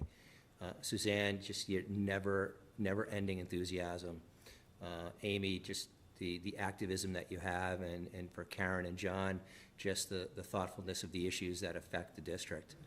I look forward to working with the town side and really educating everyone on the budget challenges that we face today and tomorrow. I look forward to working with Mary Ellen Fletcher, who is the Select Board Chair, the Chair of the Finance Committee, the Town Administrator, and I'm really hopeful that we can come together to really reset our budget and fund it in a very more appropriate manner. It was really interesting. You could indulge me. I was doing a little arithmetic, and, I know we send a lot of kids to college, we send armed forces to work, but if you start doing the arithmetic about our families who are sending their children to college, it's millions and millions and millions and millions of dollars. And we want to make sure that those kids are prepared before their families spend the obscene amount of money which college is. So I really take that to heart. And then lastly, I look forward to supporting, everyone in the district, paraprofessionals, teachers, administrators, the superintendent, and working with the SEA as we go forward. So I appreciate the trust that you guys have in me. A couple things with Karen being unable to come and the hour growing late. I think I'm going to postpone A and B, which is the appointment of the school committee, subcommittees, and liaisons, and the school committee protocols, just for a different night when I think we have more time to talk about it. Should we just add that the meeting dates as well? I mean, we don't need to, Yeah, it's not timely. Okay, so let's do that as well. Thank you, Amy. Just a couple things. I am having a tri-chair meeting next week on Wednesday morning, I believe, and we're going to just talk about really where the tri-chair goes. I hope we do continue it. I'd like to continue it. I think it's very well worthwhile just having heard Suzanne talk about it. I know the first year I served as chair, it was the year coming off pandemic, and it was really tough to get everybody together. It was that kind of weird transition year. That the other thing I need to talk about is the Town Elections Review Committee is coming up, and we do need to have someone on the board. I know I volunteered to do it, prior to be electing chair. Right, yeah. I don't know, now we can appoint Karen, which is really. Oh, yeah. Maybe we ought to table this till. I can't, unfortunately. can't? No, they need an answer. We're kind of dragging down. So I don't know if anyone else wants to volunteer. I mean, I will do it to the best of my ability, with the clear understanding, as I said to the individual, I'll try to show Will up you as remind me often as I who's can. running that committee? That's from the town side. Yeah, but do you know who's running the committee? No, I don't. I'm Or assuming it's how from the often town. they meet, or? She could not answer, the individual could not answer that question as of yet. I mean, the best thing about that committee is there's a start and an end date. Yeah, it That's- ends a town meeting next year. Oh, okay. So, why don't you give the stunned silence here? And I'd like to give it to Karen, but I won't. But if anyone of you guys has a change of heart between now and tomorrow morning at noon, when I'm going to email that individual, let me know. But I will, if I do it, I will do it with a smile and keeping us informed of this. All right, with that, let's talk about subcommittees. Before we get started, anything on the school building committee you'd like to share, Suzette? School's almost ours. It's great. School's almost ours. Hoping for the certificate of occupancy in the next couple weeks, and then, Wow. yeah, they're supposed to be turning it over to us by the end of the month. It's a little tight. There's a lot of inspections that have to happen, and there's a lot of things that have to happen and go smoothly, but it's gonna be our building probably within the next, I would say, 3 weeks for sure. And then, deliveries are starting fast and furious. Wow, that's great. Yeah, landscaping's going in, it looks great. The top two floors look move-in ready. They're cleaned, the ceiling, everything's sort of pretty much done with the top 2 floors, I'd say. And then, yeah, there's still quite a bit of work to be done, but it's moving. That's great. All good. Bargaining updates. There are no updates to be had. There's an MOU and a contract that we're gonna be voting on. Does it, I've never done it this way before. Should I go over the details here? Yeah, I think it's. Okay. Yeah, I think that's. Yeah, and then we can just make the vote. Right. Okay, so let me open that up. My apologies. That's okay, I didn't give you any more. Okay, so we have an MOA between the school committee and the Swampscott custodial employees. I want to particularly thank Max Casper from our side for really beginning this process and approaching it in a way that is very forward-thinking and not simply just updating previous contracts. Because of the new school opening, he really looked at this as the opportunity to change the format of the department. So there will now be a facility supervisor at each of the 3 buildings, as well as building custodians.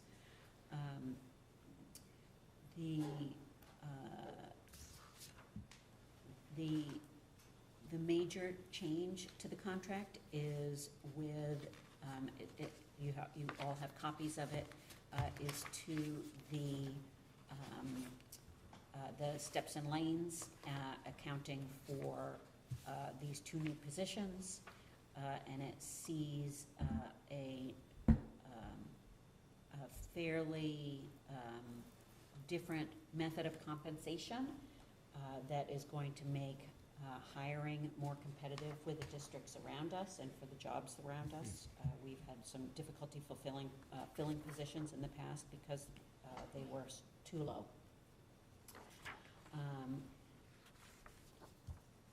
And additionally, there is not we have added an award amount for every 5 years of service. So it's not a longevity payment so much as it is an acknowledgement of their time here.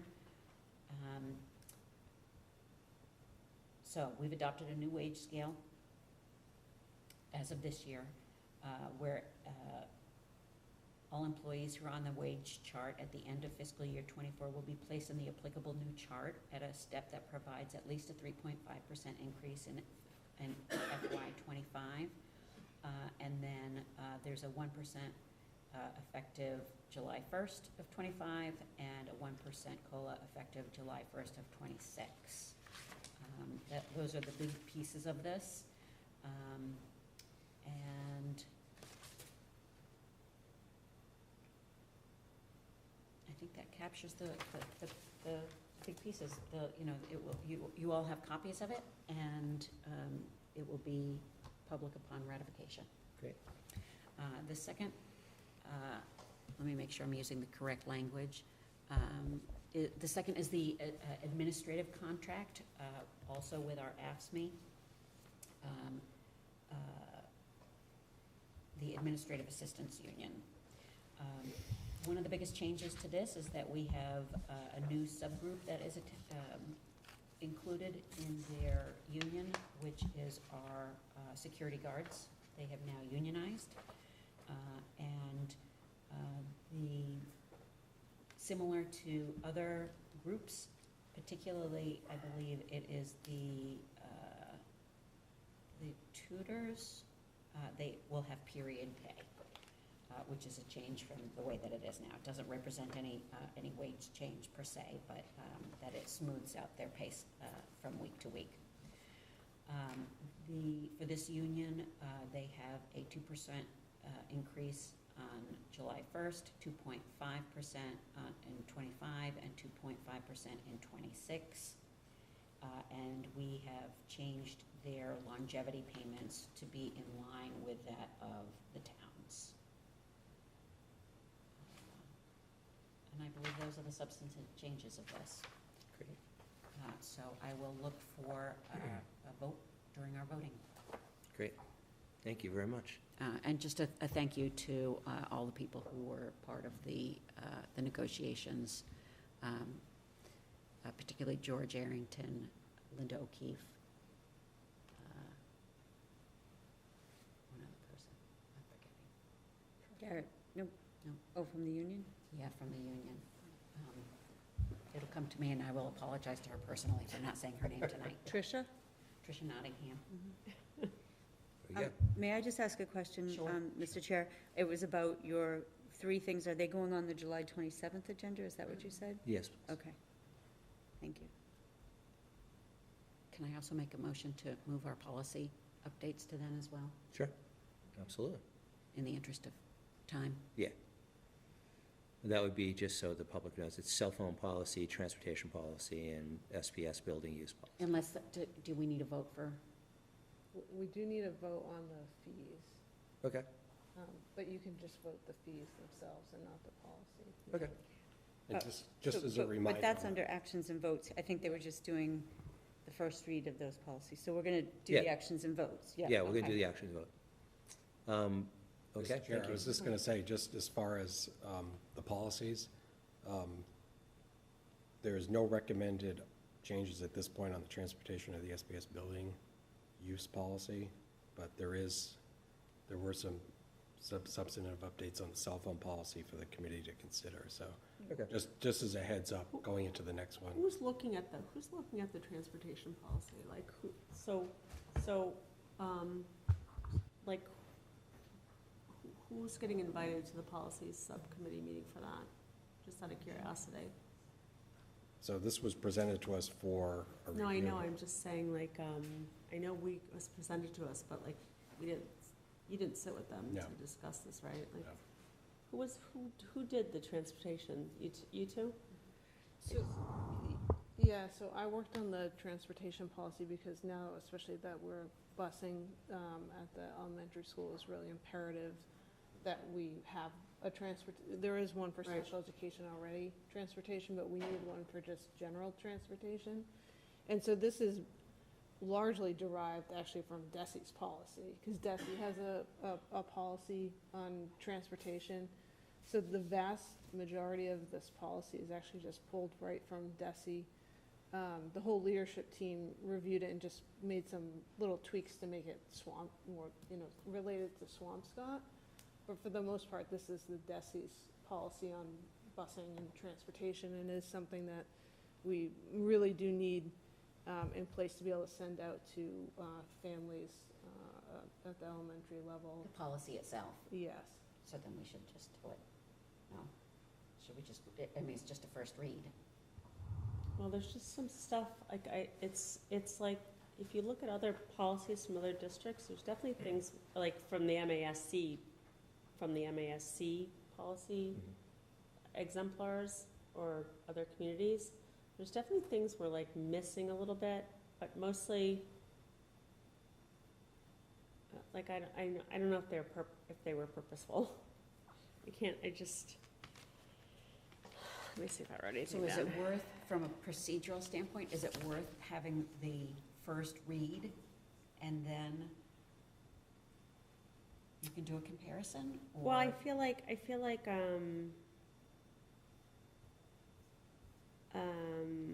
there's some, I don't know if they belong in the policy or not, about sort of like,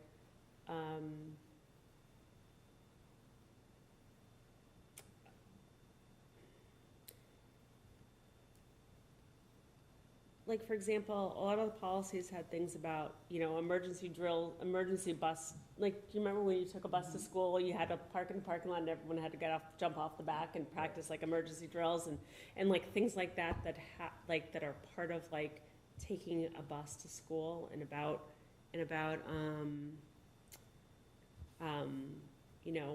having buses being inspected or like sort of safety precautions or like there's a lot of that in policies that we require our bus company to make sure this happens, or whatever bus company we use. And then there was some policies that talked about, for example, if you establish a bus route and then if you've established a bus route but someone moves in, that bus route stays the same for X amount of time because everyone needs to get used to it. Like, then that person, doesn't matter where they live, they have to go to one of these bus stops because that's, like, there's just rules about. So that's more of a policy with the vendor versus this is a transportation policy for parents, right? So this transportation policy is geared towards you as parents are having children on the bus. This is our policy as a district. Just so they're aware of that. What you're talking about are actually policies with which we have with our vendor NOT. Okay. Right, and that's around, there's a myriad of policies related to how they operate buses, to your point, evaluation things, all that stuff.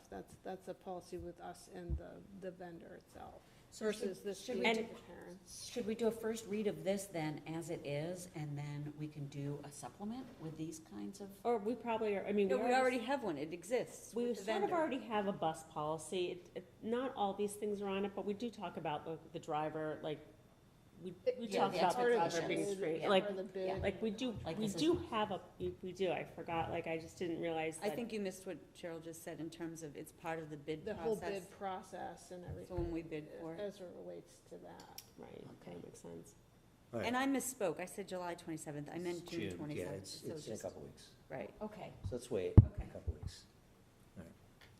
All right. Great conversation, though. Public comment? I don't see much public here, and Do we have any attendees? there was one person, if someone could, Checking now. Is it Miss Green Drink? if anyone's on and you'd like to say hi, feel free. There's one person, and they're not raising their hand. Okay, so I will take that as a no, but we were waiting for everybody. All right, actions and votes. We have a couple donations first. You guys will indulge me. The name of the person submitting this is Superintendent Angelakis on behalf of Dave Ritchie.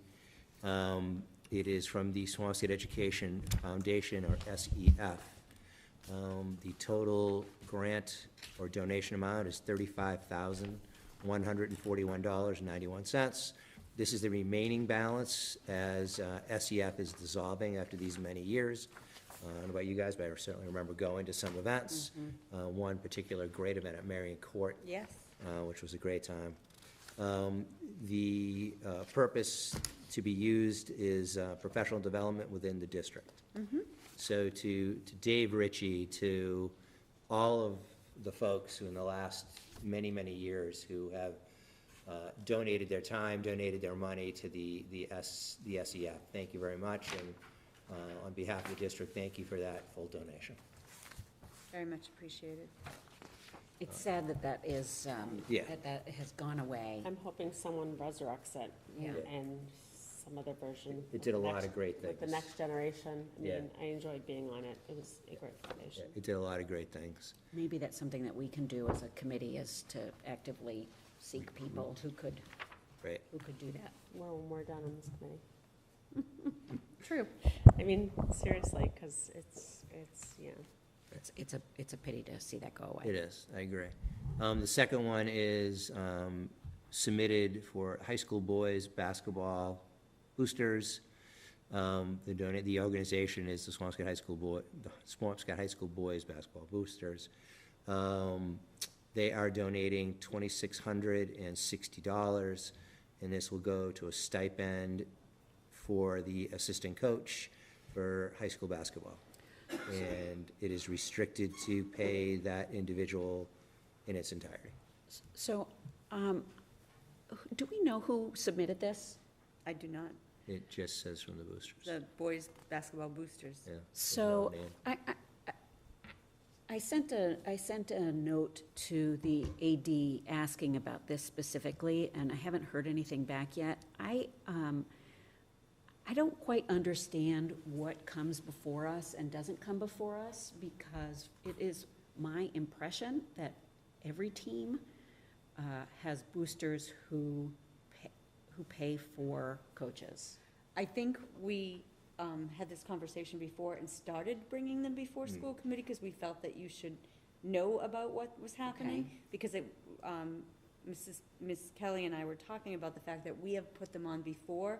So I think we're changing practice, and I heard Ms. Kelly speaking with Ms. O'Keefe after she mentioned that the athletic director should reach out to you, in that, well, let's get ahead of the next season, and let's get these on the agendas. The school Okay. committee doesn't meet necessarily in July, they'll probably meet in August. So I think we've changed that practice to Okay. bring them before you. I mean, So we the- have done we did Right. boys soccer, Right. girls soccer, we've done. We did just, a- they have to get organized in order to know when the meetings are coming, so they Oh, can right. get on the agendas. And it would be, I guess it would be helpful if this were actually coming from the AD as opposed to individual boosters, or the That's AD what- on behalf of. Okay, we Just can, because, you Yep. know, I just want to be sure that there's parity.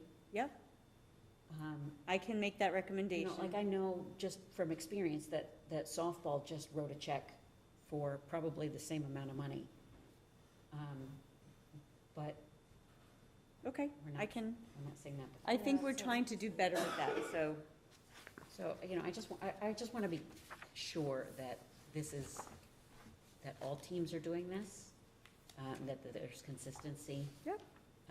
Who did softball write a check to? The coach? Or No, to the school? to the school. Well, then, yes. Well, Because- yeah. Well, because, and that was done very specifically by the prior finance director, because this way they were sort of keeping track of parity and making sure that there was consistency Yeah, but I'm amongst saying, all the but teams. then if it was written to the school, we certainly should. Yeah. Yeah, like that. Yeah. Can I just, I just, you know, I just glanced at the bottom, and I meant to mention this earlier. So the description is restricted to the payment of the coach in its entirety untaxable. Can they dictate that? No. All right, thank you. Is that a problem then with us accepting this with that caveat? No, Because it has to be taxable. right. I mean, provided the person hits a certain income limit. Right, But that's their issue. That's their- their not issue. ours. That's on them. Right, okay, well, I read that, and I meant to bring it up as I was reading this, okay. Yeah, there's nothing to do with All right, great, Can I thanks. make a motion to approve the 2 donations? Because I think we should be voting on these Right, individually, but we'll just make a motion to accept the 2 donations. Well, I don't know if we can accept the donation if it says that it's untaxable. No. Cheryl just said No, it's we- their problem It's to their figure out problem. if they hit the threshold. It's not Okay, ours. so Yeah. we can vote on it anyway? Yes. Okay, we can accept it. Yeah. Okay, and someone second? I'll second it. All right, all in favor? All opposed? It passes unanimously. Okay, Swampscott building use fees, vote requested. Any comment about this?